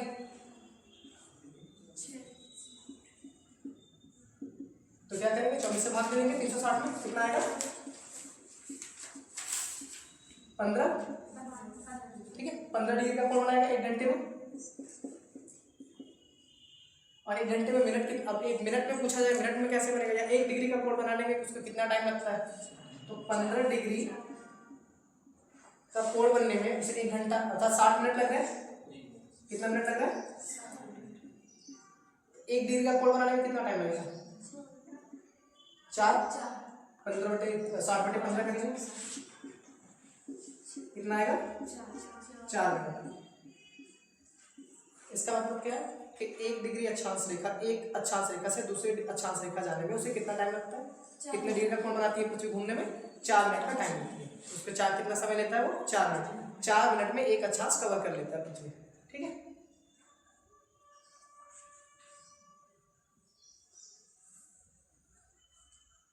टोटल अक्षांश रेखाओं की संख्या कितनी है? 360 है।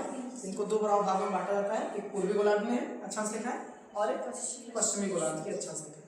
पश्चिमी गोलार्ध वाली कौन सी है? कि पश्चिमी देशांतर रेखा के नाम से, और पूर्वी गोलार्ध वाली कौन सी है? पूर्वी देशांतर रेखा के नाम से जाना जाता है। 180 डिग्री पूर्वी देशांतर रेखा तथा 180 डिग्री पश्चिमी देशांतर रेखा सेम रेखा होती है। इसे हम अंतरराष्ट्रीय तिथि रेखा या इंटरनेशनल डेट लाइन के नाम से जानते हैं। ठीक है, और पृथ्वी पे किसी भी समय अगर समय का निर्धारण करना हो, टाइम निकालना हो, जैसे हम भारत का अगर समय निकालते हैं, अगर दोपहर के 12 बजे, दोपहर के क्या है? 12 बजे। एक क्वेश्चन है प्रीवियस ईयर का, पीछे आया हुआ क्वेश्चन। ग्रीनविच शहर पे अगर दोपहर के 12 बजे है, ठीक है, और तो मैक्सिको सिटी का एक क्वेश्चन आया हुआ है कि मैक्सिको सिटी जो है 99 डिग्री पे स्थित है, 99 डिग्री वेस्ट पे स्थित होगा। मैक्सिको किधर होगा? ग्रीनविच रेखा के इधर होगा, यहाँ पे पड़ेगा मैक्सिको कहीं पे। और मैक्सिको की अगर डिग्री दिया गया है कि 99 डिग्री, और ये पश्चिमी देशांतर की बात हो रही है। कौन से देशांतर की बात हो रही है? पश्चिमी देशांतर की बात हो रही है। अगर हम ग्रीनविच रेखा से पूर्व की तरफ जाएंगे तो हम टाइम क्या करेंगे? ऐड करेंगे।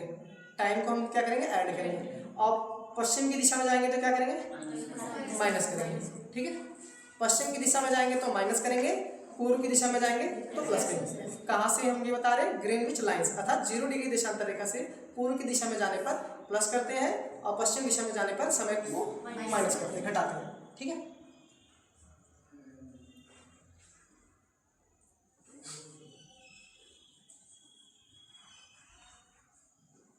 एक सिंपल सा फार्मूला होता है, ईस्ट गेन एट और वेस्ट क्या बोलेगा? West loss subtract. ठीक है, इसको क्या बोलेंगे? ईस्ट गेन ऐड, मतलब क्या? ईस्ट की तरफ जाने पर हम ऐड करेंगे और वेस्ट की तरफ जाने पर क्या करेंगे? लॉस। लॉस होता है मतलब घट रहा है, तो यहाँ पे तो लॉस हो रहा है, तो क्या करेंगे? सब्सट्रैक्ट करेंगे। पश्चिम दिशा में जाने पे क्या करेंगे? सब्सट्रैक्ट करेंगे। वेस्ट लॉस सब्सट्रैक्ट, पूर्व की दिशा में ऐड होता है, पश्चिम दिशा में सब्सट्रैक्ट होता है समय। ठीक है, अगर हम मैक्सिको सिटी की बात कर रहे हैं, मैक्सिको सिटी कहाँ पे है?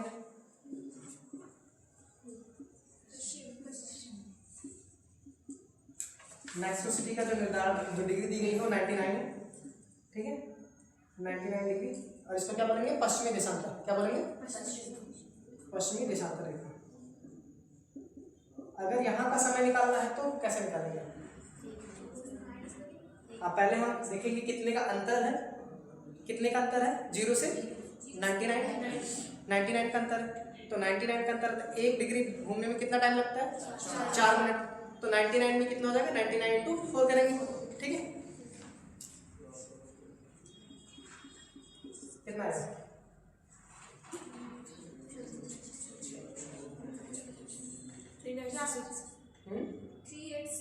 386, 4 9 36। ठीक है, 3 और 396, 396 आएगा। अभी 396 क्या होगा, मिनट हुआ, इतना मिनट लगा। अब इसको घंटे में कन्वर्ट कर लो, 60 से डिवाइड कर देंगे, ठीक है। जब 60 से डिवाइड करेंगे कितना आएगा, डिवाइड करना आता है, कैसे डिवाइड करते हैं, समय निकालना हो, मिनट को घंटे में कन्वर्ट करने आता है।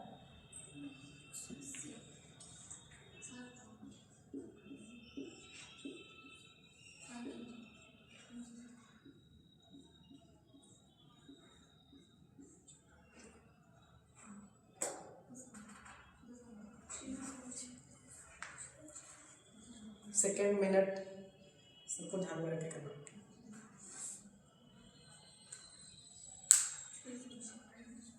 ठीक है, नीचे वाला क्या होता है, मिनट होता है आपका, जो आपका क्वेश्चन आता है, मतलब भागफल जो होता है आपका वो 6 वो घंटा होता है, ठीक है। ये दोनों आप याद रखना, 6 घंटे 36 मिनट, ठीक है।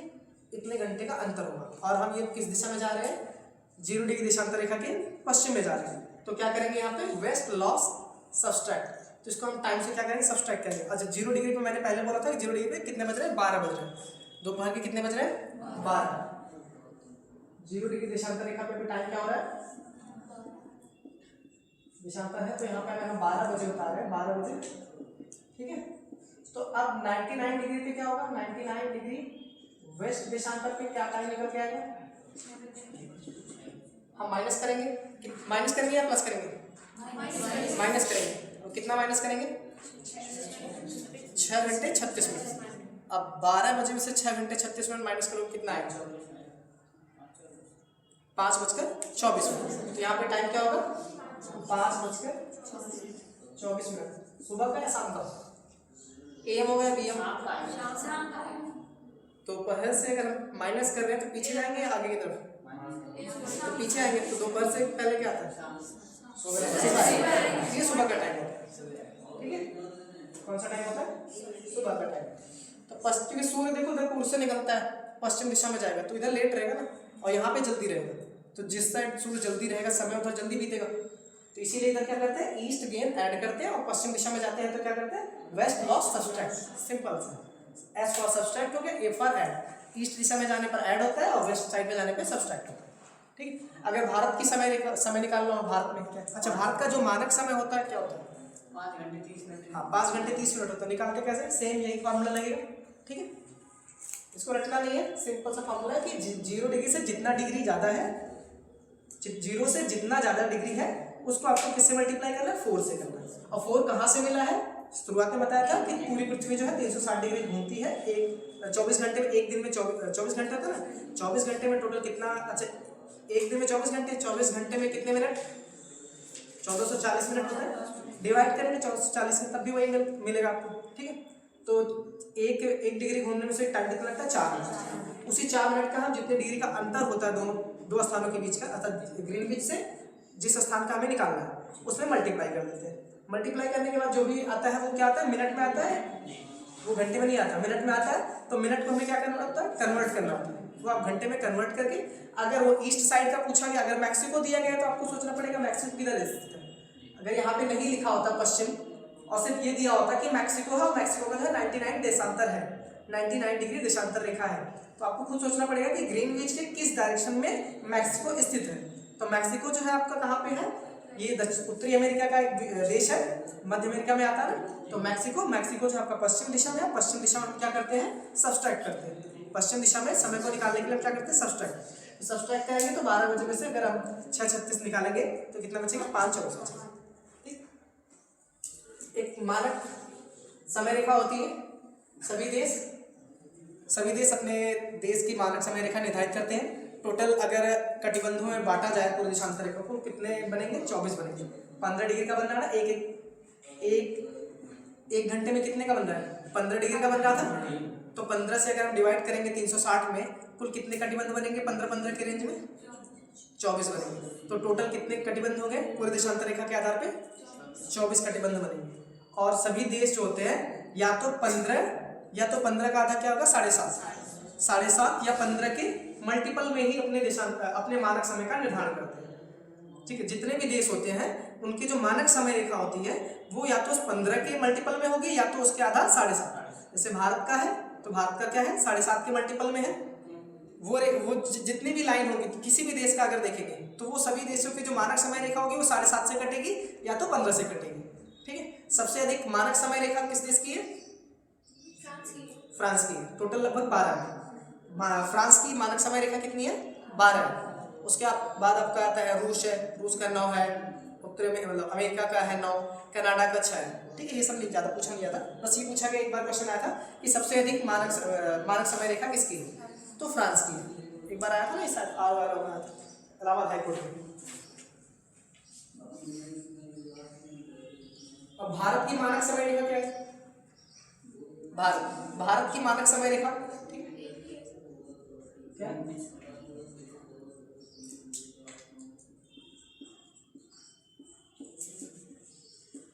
मानक समय रेखा या मानक या उत्तर रेखा बोलते हैं, ठीक है, क्या बोलते हैं? भारत मानक समय रेखा या मानक या उत्तर रेखा, इंडियन स्टैंडर्ड टाइम। ठीक है,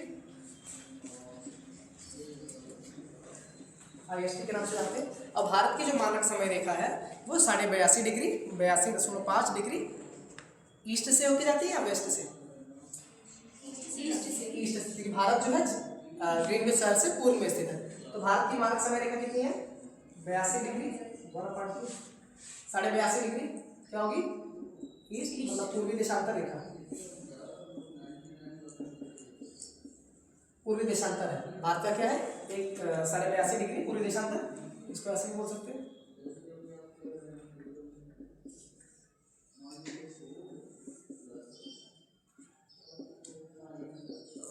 पूर्वी देशांतर, ठीक है। अब भारत का अगर निकालना तो टोटल कितना बनेगा? 0 से हम 82.5 आगे बढ़ रहे हैं पूर्व की दिशा में, तो अंतर कितने मिलेगा? 82.5 का अंतर आएगा। 0 से हम आगे जा रहे हैं, 0 डिग्री से इतना आगे जा रहे हैं, तो भारत का समय हमें अगर निर्धारण करना हो, भारत में कितना ग्रीनविच से कितना आगे होगा भारत या पीछे होगा। अच्छा, तो अब ग्रीनविच टाइम से भारत का समय आगे होगा या पीछे होगा? आगे ही होगा। समय यहाँ पे सूर्य का उदय सबसे पहले होगा ग्रीनविच शहर से देखा जाए तो, ठीक है। वैसे सूर्य का उदय सबसे पहले कौन से देश में होता है? देश जापान। भारत में सबसे पहले अरुणाचल प्रदेश में। 82.5 और 82.5 में अब क्या करेंगे? ये डिग्री अंतर है, दो देशांतर रेखाओं के बीच का अंतर यहाँ पे कितना मिल रहा है? 82.5, और 1 डिग्री में कितना मिनट लगता है? 4 मिनट।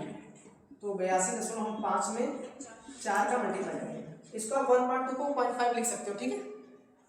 तो 82.5 में 4 का मल्टीप्लाई कर देंगे,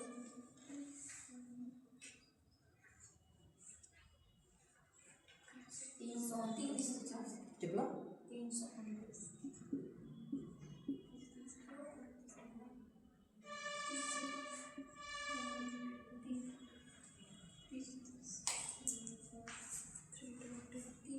330, ठीक है। कितना आएगा? 330। 330 क्या होगा? मिनट।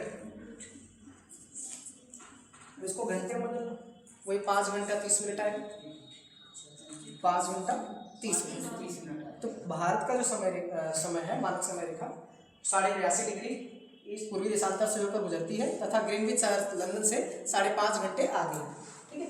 तो टोटल समय कितना आएगा? 5 घंटे 30 मिनट, और इसको हम प्लस करते हैं, ठीक है। इतना टाइम भारत जो है GMT से आगे है। और जो बीच वाली रेखा है 0 डिग्री देशांतर रेखा, उसको हम क्या बोलते हैं? ग्रीनविच मीन टाइम बोलते हैं। क्या बोलते हैं? Greenwich mean time. और GMT से कितना ज़्यादा है ये? 5.5। और ये टाइम जो है आपका कौन सा? Indian standard time. Indian standard time Bharat की जो मानक समय रेखा इंडियन स्टैंडर्ड टाइम होती है वो 82.5 डिग्री पूर्वी देशांतर से होकर गुजरती है, और ये ग्रीनविच लाइन है GMT से 5.5 घंटे आगे होती है, ठीक है। पूर्व की दिशा में जाने पर प्लस करते हैं, पश्चिम दिशा में जाने पर माइनस करते हैं, ठीक है।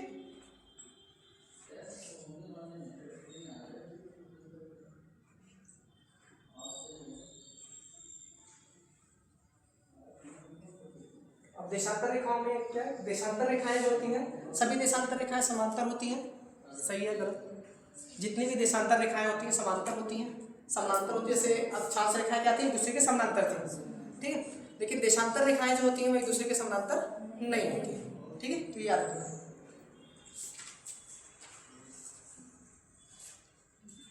अब यहाँ से जैसे सीधा खींच रहे हैं,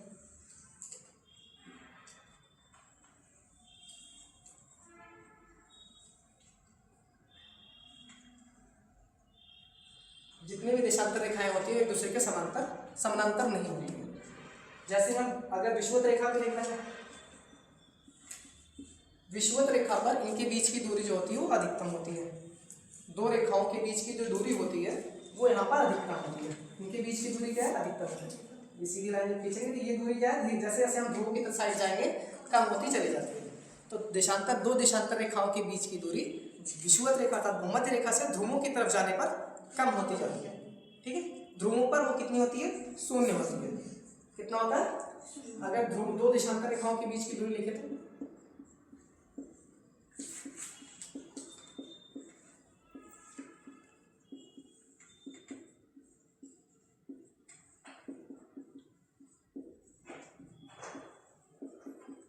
दो देशांतर रेखाओं के बीच की दूरी जो ध्रुवों पर होती है वो कितनी होती है? 0 होती है। और अगर विषुवत रेखा अर्थात भूमध्य रेखा पे देखा जाए तो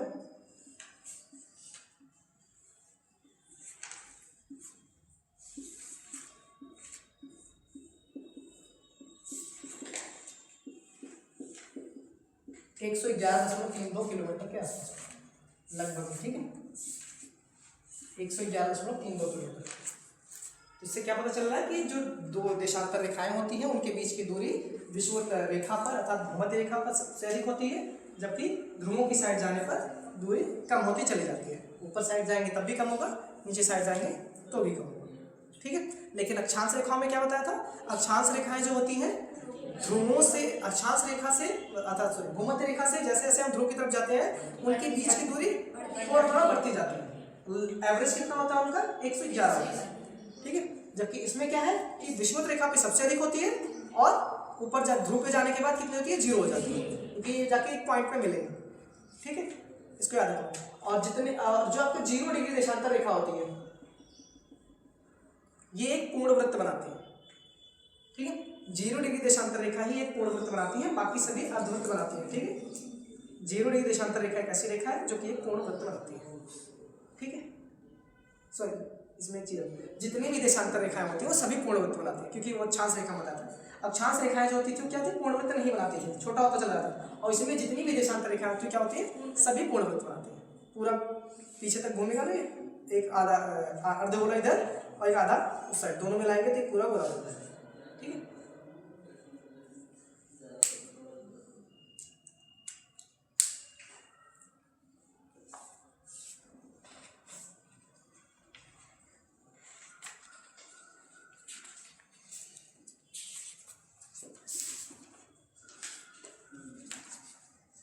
अगला क्या है? अंतरराष्ट्रीय तिथि रेखा।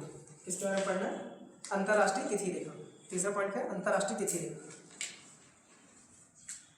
इसमें कोई दिक्कत है? किसी को कुछ पूछना है? किसी भी स्थान का अगर समय निकालना हो तो समय तो निकाल लेंगे आप। एक क्वेश्चन आता है एग्जाम में, पूछा जाता है समय निकालने का सीधा एक सिंपल फॉर्मूला है कि 4 से आपको मल्टीप्लाई करना है। जितने भी डिग्री का अंतर हो पहले दो स्थानों के बीच की डिग्री निकाल लो, कितने डिग्री का है अंतर। ठीक, अगर भारत के परिप्रेक्ष्य में पूछा जाता है, अभी तो मैंने 0 डिग्री से बताया। अगर मान लो भारत के परिप्रेक्ष्य में पूछा है तो 82.5 में से हम माइनस करके निकाल सकते हैं। कि अगर ये बोला जाए कि अभी तो क्या था आपको ग्रीनविच शहर से दिया गया था कि ग्रीनविच शहर पे 12 बजे, अगर मैं यही क्वेश्चन बोलता कि भारत में अगर 12 बज रहे हैं मध्य रेखा पे जो कि भारत इंडियन स्टैंडर्ड टाइम है, तो अरुणाचल प्रदेश में क्या टाइम होगा, या किसी और स्थान का पूछा जाएगा तो हमें जो भारत की मानक समय रेखा है 82.5 उसमें से माइनस करना पड़ेगा। जब GMT से दिया जाएगा 0 डिग्री देशांतर रेखा से, तो हम 0 से माइनस करके निकाले थे ना अभी, 82.5 माइनस किया तो 82.5 में से 4 का मल्टीप्लाई किया, या 99 निकाला था तो 99 में मल्टीप्लाई किया था। बट अगर यही मैं टाइम दोपहर के 12 बजे भारत का बताऊं, उसके बाद किसी और देश का पूछूं या भारत का पूछूं तो हम उसमें से माइनस करेंगे। और जब आपका जैसे ये और एक चीज छोड़ गया, जो भारत इंडियन स्टैंडर्ड टाइम होती है भारत के कितने राज्यों से होकर गुजरती है? 5 राज्यों से होकर गुजरती है। नाम याद है? उत्तर प्रदेश, मध्य प्रदेश, छत्तीसगढ़, उड़ीसा, आंध्र प्रदेश।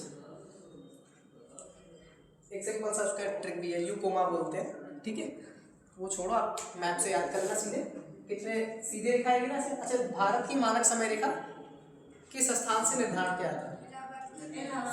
इलाहाबाद के निकट है, प्रयागराज के निकट नैनी मिर्जापुर से हम निर्धारण करते हैं। ठीक है, क्या लिखा है? मिर्जापुर, NCERT में मिर्जापुर लिखा है। ठीक, तो जो भारत की मानक समय रेखा का निर्धारण होता है वो कहाँ से किया जाता है?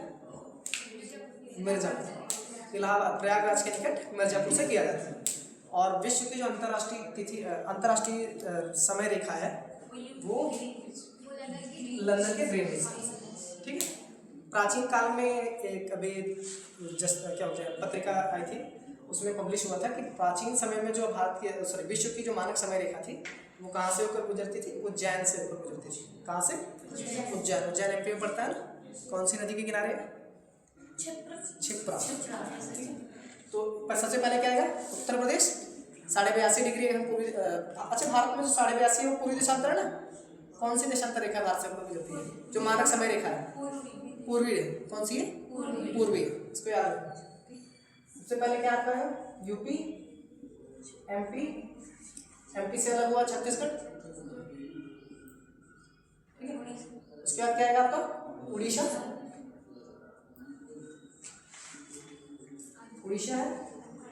उसके बाद आपका है आंध्र प्रदेश। आंध्र प्रदेश, ठीक है। 5 राज्यों से गुजरती है। किसी ने झारखंड में बोला था क्या? झारखंड से होकर नहीं जाती, इस बात को याद रखना, ठीक है। थोड़ा कंफ्यूजन होता है, छत्तीसगढ़ है तो झारखंड भी आएगा, तो कर्क रेखा में है। तो ये पूछा गया क्वेश्चन कि कर्क 82.5 डिग्री पूर्वी देशांतर रेखा किन किन राज्यों से होकर गुजरती है।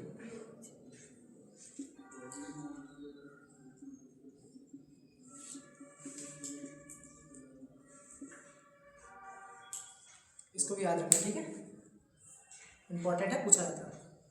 अब अंतर्राष्ट्रीय तिथि रेखा के बारे में देखते हैं। इंटरनेशनल डेट लाइन,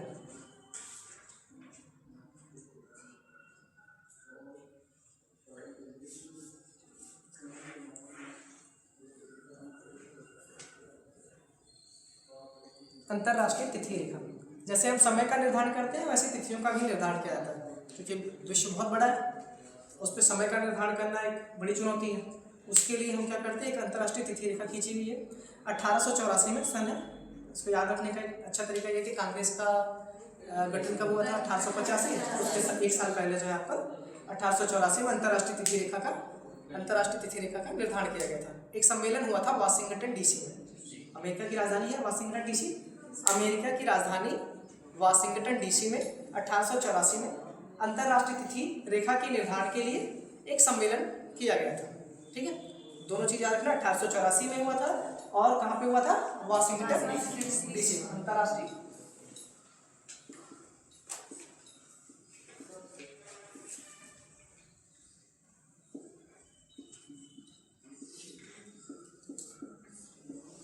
ठीक है, अंतर्राष्ट्रीय तिथि रेखा, इंटरनेशनल डेट लाइन, क्या बोलते हैं इसको? इंटरनेशनल डेट लाइन, ठीक है। इसका निर्धारण कब किया गया था? 1884 में किया गया था। और कहाँ पे किया गया था? वाशिंगटन डीसी में। और किसका शहर है? यूएसए का शहर है। यूएसए का शहर है। वाशिंगटन डीसी में एक सम्मेलन हुआ था, जिस सम्मेलन में बताया गया कि विश्व की जो तिथि रेखा या दिनांक, तारीख जिसको बोलते हैं, तिथि का निर्धारण जो है अंतर्राष्ट्रीय तिथि रेखा से किया जाएगा। अंतर्राष्ट्रीय तिथि रेखा किसे कहा जाता है? जो 180 डिग्री पश्चिमी देशांतर या पूर्वी देशांतर है, दोनों एक ही रेखा होती है, इसीलिए 180 डिग्री देशांतर रेखा को हम क्या बोलते हैं? अंतर्राष्ट्रीय तिथि रेखा। इसे भी याद रखना, अंतर्राष्ट्रीय तिथि रेखा किस देशांतर रेखा को कहा जाता है? 180 डिग्री। 180 डिग्री देशांतर रेखा जो है उसे किस नाम से जानते हैं? अंतर्राष्ट्रीय तिथि रेखा के नाम से जानते हैं, ठीक है। 0 डिग्री जो होती है वो अंतर्राष्ट्रीय समय का निर्धारण करती है, ठीक है। जीएमटी, ग्रीनविच मध्य रेखा या प्रधान मध्य रेखा के नाम से आते हैं। और 0 डिग्री के जस्ट पीछे साइड में जाएंगे तो 180 डिग्री मिलेगा। सामने क्या है? 0 डिग्री है। ग्लोब के पीछे साइड में देखेंगे तो क्या मिलेगा? 180। तो 180 जो होती है वहाँ से हमें क्या होता है? अंतर्राष्ट्रीय तिथि रेखा का निर्धारण होता है। अंतर्राष्ट्रीय तिथि रेखा, जैसे भारत के अलग अलग भारत है, उसके अलावा अमेरिका जाएंगे, अलास्का जाएंगे, तो समय का कितने अंतर? 360 डिग्री का कोण बना रहा है, 24 घंटे का अंतर है। अर्थात यहाँ 0 से इधर क्या है? 12 घंटे, और इधर भी कितने हैं? 12 घंटे का। ये 180 डिग्री ईस्ट है, ये 180 डिग्री वेस्ट है, और ये 180 डिग्री ईस्ट है। तो 12-12 घंटे का अंतर मतलब क्या? एक दिन का अंतर आ जाएगा, ठीक है। एक दिन का अंतर होगा, तो उस समय जो तिथि का निर्धारण होगा, इससे क्या होगा, दिक्कत पैदा होगी। यहाँ पे आप देखोगे, यहाँ पे आपको अलास्का मिल जाएगा, साइबेरिया वाला क्षेत्र ही हो गया, इधर अलास्का मिल गया आपको, तो दोनों पे जस्ट एक ही स्थान पे क्या होगा, दो अलग अलग तिथि होगी, उससे दिक्कत होगी। तो उसी तिथि का निर्धारण करने के लिए एक अंतर्राष्ट्रीय तिथि रेखा के लिए एक सम्मेलन का आयोजन किया गया 1884 में वाशिंगटन डीसी में किया गया था। 180 डिग्री पूर्वी देशांतर या पश्चिमी देशांतर, जो कि दोनों एक ही रेखा होती है, उसी को अंतर्राष्ट्रीय तिथि रेखा के नाम से जाना जाता है। ठीक, अगर पूरा ग्लोब को एक 2D में ओपन किया जाए तो ये वाला जो क्षेत्र है आपका, और इधर एक क्षेत्र बनेगा, ये आपका अलास्का जाएगा, इधर क्या है आपका अलास्का है, और इधर आपका जो है एशिया वाला पार्ट बनेगा। ठीक है, मैप को अगर ओपन करेंगे हम पूरा, तो एक साइड में क्या होगा, अलास्का आएगा। अलास्का किसका पार्ट है, अमेरिका का हिस्सा है वो। ठीक है, और वो उत्तरी अमेरिका में आता है। ठीक, अमेरिका का उस पर अधिग्रहण है, वो अमेरिका का एक राज्य भी है। और इधर आपका जो है रूस वाला क्षेत्र है, रूस का कौन सा, साइबेरिया वाला पार्ट है। तो यहाँ पे एक अंतर्राष्ट्रीय तिथि रेखा गुजरती है। कौन सी रेखा होती है, अंतर्राष्ट्रीय तिथि रेखा। अंतर्राष्ट्रीय तिथि रेखा एक सीधी रेखा नहीं होती है। ठीक है, जो आपको मैंने बताया था कि जितनी भी देशांतर रेखाएं होती हैं वो ग्लोब पे खींची गई हैं। ठीक है, और वो एक अर्धवृत्त का निर्धारण करती है। लेकिन अंतर्राष्ट्रीय तिथि रेखा का निर्धारण करते टाइम कुछ बातों का ध्यान दिया गया था, जैसे कि अगर हम सीधी रेखा खींचते तो ये साइबेरिया को दो भागों में, साइबेरिया को काटती, साइबेरिया यहाँ से आती, तो इस एक ही भूभाग पे दो अलग अलग तारीख, दो अलग अलग डेट होने से दिक्कत होती है। तो इसीलिए क्या है कि अंतर्राष्ट्रीय तिथि रेखा को चार बार जो है घुमाया गया है, उसे जल निकायों से होकर गुजारा गया है, जिसकी वजह से समय का तिथि के निर्धारण में कोई दिक्कत ना हो। ठीक है, इसीलिए उसको चार जगह से गुजारा गया। एक बार जब 180 डिग्री देशांतर रेखा यहाँ पे आती है, अलास्का के पास जो है पूर्व में घूमती है, सॉरी ये पश्चिम होगा, क्योंकि हम जब मैप ओपन करेंगे तो ये वाला पार्ट क्या हो जाएगा, पश्चिम। दिखता ना, जब 2D वाला मैप होता है तो इधर जो है पश्चिमी प्रशांत महासागर बोलते हैं, जबकि पश्चिम दिखता है इधर कि पश्चिम ये होना चाहिए, और इधर हम जब मैप देखते हैं तो वो पूर्वी प्रशांत महासागर होता है, और इधर क्या होता है, पश्चिमी प्रशांत महासागर। तो ये वाला जो आपका पश्चिम है, तो सबसे पहले अंतर्राष्ट्रीय तिथि रेखा को एक बार पश्चिम दिशा में घुमाते हैं। ठीक है, फिर यहाँ पे साइबेरिया वाला क्षेत्र है, ये अलास्का है, फिर इसको एक बार पूर्व की तरफ पूर्व दिशा में घुमाते हैं, फिर इसको हम सीधा घुमाते हैं, और यहाँ पे नीचे आते हैं तो ऑस्ट्रेलिया आपको मिलता है। मैप में देखेंगे तो ऑस्ट्रेलिया मिलेगा। ऑस्ट्रेलिया के पास में एक द्वीप है फिजी है ना, फिजी हो गया, और न्यूजीलैंड, इनको एक साइड में रखने के लिए, ऑस्ट्रेलिया को दूसरी साइड में रखने के लिए हम वहाँ पर एक बार घुमाते हैं। फिर अंटार्कटिका से होकर गुजर जाती है अंतर्राष्ट्रीय तिथि रेखा। तो अंतर्राष्ट्रीय तिथि रेखा जब सीधी आती है, एक बार अलास्का साइड में घूमती है, ठीक है, फिर एक बार घूमती है साइबेरिया को बचाने के लिए कि साइबेरिया में तो अलग अलग टाइम ना हो जाए, क्योंकि अभी उधर क्या है, आर्कटिक महासागर है ऊपर।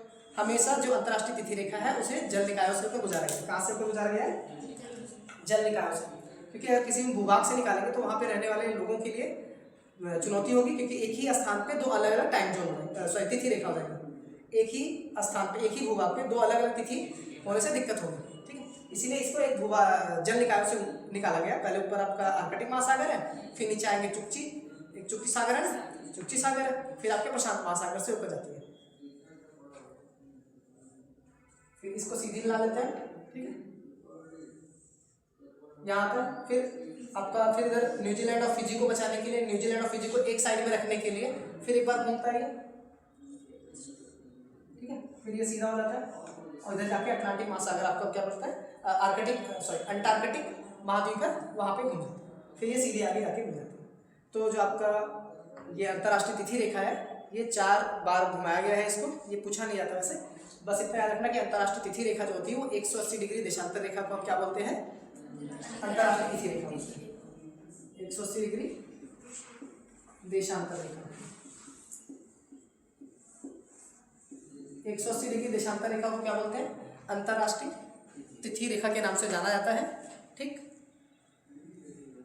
अब ध्यान देना, जैसे ही ये आपका कौन सा डायरेक्शन है, पश्चिम, ये वाला नहीं, मैप के अकॉर्डिंग देखेंगे। ठीक है, यहाँ से ये पूर्व दिख रहा है, लेकिन जब मैप को पूरा ओपन करेंगे तो ये वाला पार्ट क्या हो जाएगा, पश्चिम हो जाएगा। ठीक है, मैप में, और ये वाला पार्ट क्या होगा आपका, पूर्व। ये वाला अलास्का क्षेत्र है आपका,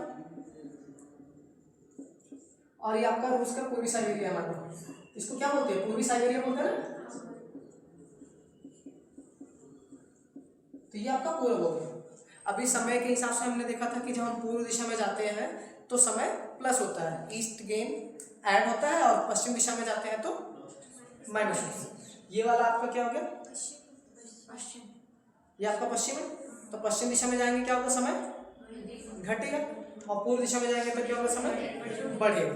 तो अगर हम पूर्व दिशा में तिथियों का निर्धारण भी करेंगे, इस तिथि रेखा के हम पश्चिम में जाएंगे, पश्चिम क्या इधर है, पश्चिम में जाएंगे तो समय को एक दिन क्या करेंगे, घटाएंगे।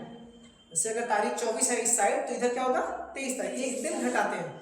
अगर इधर का दिन सोमवार है तो इधर का दिन क्या हो जाएगा, संडे, एक दिन कम होगा। और जब हम पूर्व दिशा में जाते हैं, पूर्व इधर है, इस साइड है, ध्यान देना, पूर्व किस साइड है, इस साइड है, और इसको क्या बोलेंगे, पश्चिम दिशा। ठीक है, लिखते टाइम ध्यान देना पश्चिम किधर होता है, और मैप पे हम जब करेंगे, जब मैप ओपन करेंगे तो इधर पश्चिम आएगा आपका, और इस साइड जाएगा पूर्व हो जाएगा। पूरा मैप ओपन करने के बाद बता रहे हैं। और यही सेम चीज उस साइड भी दिखाते हैं, मैप में जब देखते हैं तो अलास्का उस साइड लिखा होता है, और अलास्का इधर भी बना होता है ना। और इसके इधर क्या है आपका, ये पश्चिमी प्रशांत महासागर है, जो जापान हो गया, चाइना हो गया, ये जो दक्षिणी चीन सागर है वो किसका पार्ट है, प्रशांत महासागर का ही पार्ट है। तो ये प्रशांत महासागर कौन सा भाग है, पश्चिमी प्रशांत महासागर है। और इधर आते हैं तब जबकि आपका इधर चिली हो गया, अर्जेंटीना हो गया, नीचे पड़ेगा चिली, अर्जेंटीना। इस साइड में जो प्रशांत महासागर है वो आपका कौन सा सागर है, पूर्वी प्रशांत महासागर। ठीक है, ये दिक्कत नहीं होगी ना, यहाँ पे ये कंफ्यूजन होता है, सबको होता है कि मतलब पूर्वी प्रशांत महासागर किधर है, पश्चिमी प्रशांत महासागर किधर है। ठीक है, तो पूरा मैप ओपन करते हैं कि दोनों साइड देखो प्रशांत महासागर, मैप में 2D में हम दिखाते हैं, इधर भी प्रशांत महासागर है, उस साइड में प्रशांत महासागर।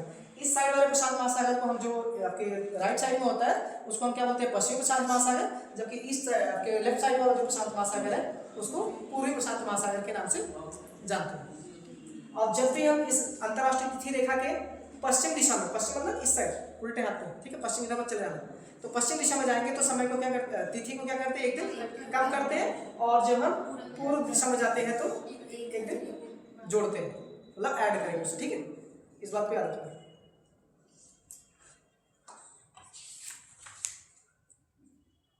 मानक समय रेखा तो हो गया कि भारत की मानक समय रेखा 82.5 डिग्री से होकर पूर्वी देशांतर से होकर गुजरती है। ठीक, तो उसके कितने राज्यों से होकर गुजरती है याद हो गया ना। एक होता है डेलाइट सेविंग टाइम, क्या होता है डेलाइट सेविंग टाइम, ये मतलब यूपीएससी में पूछा आता है। डेलाइट सेविंग टाइम क्या होता है, जैसे भारत में अलग अलग जोन है, अरुणाचल प्रदेश है आपका और मध्य प्रदेश है, अलग अलग क्षेत्र है, तो सूर्य का उदय जो होता है वो कहीं पे जल्दी होगा, कहीं पे लेट होता है, सूर्य आगे बढ़ेगा। तो अरुणाचल प्रदेश में सुबह जल्दी हो जाती है, और आपका मध्य प्रदेश में थोड़ा उससे लेट होगा, गुजरात में जाएंगे तो और लेट होगा।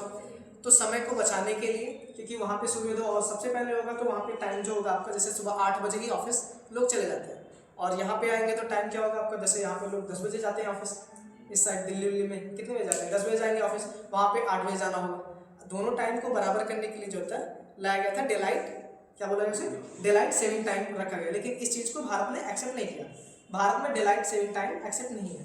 ठीक है, और भारत में 2 मानक समय रेखा का निर्धारण करने की बात आई थी कि भारत में भी 2 मानक समय रेखा हो, लेकिन इसे भी भारतीय कमेटी ने एक्सेप्ट नहीं किया। 2 मानक समय रेखा को और डेलाइट सेविंग टाइम को भी भारत में एक्सेप्ट नहीं किया गया। ठीक है, इतना ध्यान रखना। पूर्वोत्तर भाग के लिए अलग टाइम जोन की मांग क्यों उठी थी, कुछ रीजन दे सकते हो, क्लास 9 में एनसीईआरटी में जो पूर्वोत्तर भाग वही जो बता, हाँ, तो वहाँ पे एक तरह से ऊर्जा की सबसे महत्वपूर्ण जो रीजन है वो क्या है, ऊर्जा की बचत के लिए, कि सुबह जल्दी होती है और शाम भी जल्दी होगा वहाँ पे, भारत के मानक समय रेखा के आधार पर अगर देखा जाए तो ऊर्जा की सबसे बड़ी जो उसके सबसे महत्वपूर्ण कार्य है कि अगर मानक समय का निर्धारण 2 टाइम जोन बना दिया जाए तो हमारा ऊर्जा का बचत होगा।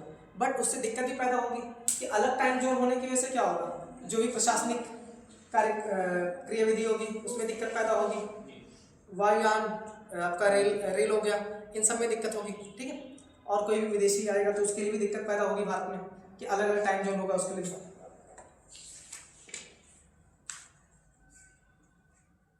अगला जो है ग्लोबल नेविगेशन सैटेलाइट सिस्टम है, क्या है, ग्लोबल नेविगेशन सैटेलाइट सिस्टम क्या है,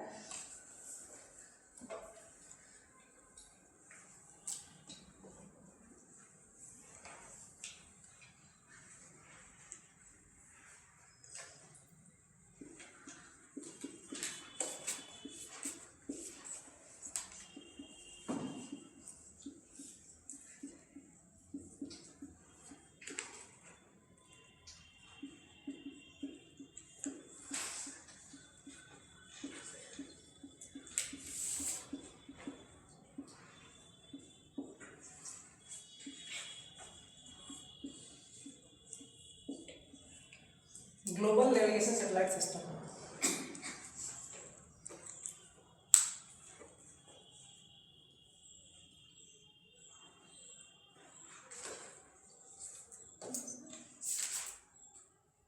global GNSS, global navigation satellite system में जैसे आपका जीपीएस आता है, जीपीएस पता है, ग्लोबल पोजिशनिंग सिस्टम, इससे हमें क्या पता चलता है? पोजीशन का निर्धारण होता है, सही और सटीक स्थिति के बारे में पता चलता है। तो ग्लोबल नेविगेशन सिस्टम में क्या सैटेलाइट की मदद से किसी भी स्थान की स्थिति का सटीक जानकारी लेते हैं, ठीक है। इसे क्या बोलते हैं? ग्लोबल नेविगेशन सैटेलाइट सिस्टम, जिसमें सैटेलाइट के यूज से किसी भी स्थान की सटीक जानकारी ली जाती है। जैसे अलग अलग देशों में भारत का GNSS क्या है? नेविक है ना, भारत का नाविक जिसको बोलते हैं। और अगर हम यही यूरोप की बात करेंगे तो यूरोप में है गैलीलियो, और अगर वहाँ जाएंगे चाइना में, चाइना का जो GPS है उसको किस नाम से जानते हैं? बेईदाओ करके है, ठीक है। और अगर रूस का देखा जाए तो ग्लोनास। अलग अलग देशों का अलग, इसको लिख लो आप। यूरोपियन यूनियन का क्या है? GNSS है, इसको याद कर लेना, ठीक है। कुछ नाम है जिसमें आपका USA का लिखना, पहले GPS। USA का क्या है? अमेरिका का क्या है? GPS का मतलब क्या है? ग्लोबल पोजिशनिंग सिस्टम, ठीक है, ग्लोबल पोजिशनिंग सिस्टम। भारत का लिख लो, भारत का क्या है? NavIC, NAVIC, navigation with Indian coast, इसको लिखे नाविक। उसके बाद अगला लिखो, जैसे रूस का लिखो ग्लोनास। रूस का क्या है? ग्लोनास। भारत का क्या होता है?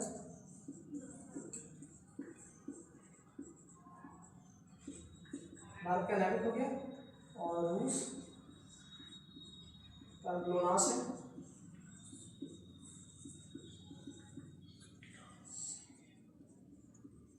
एक चीन हो गया और दूसरा यूरोप। चीन का हो गया बेईदाओ,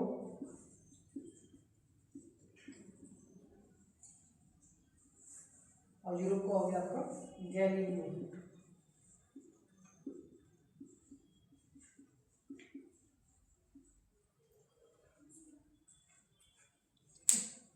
ये क्या है?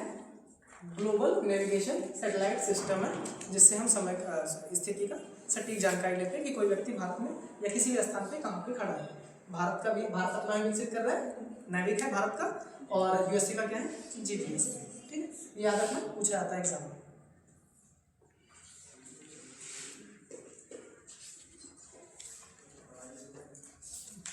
आज के लिए बस इतना ही, ठीक है।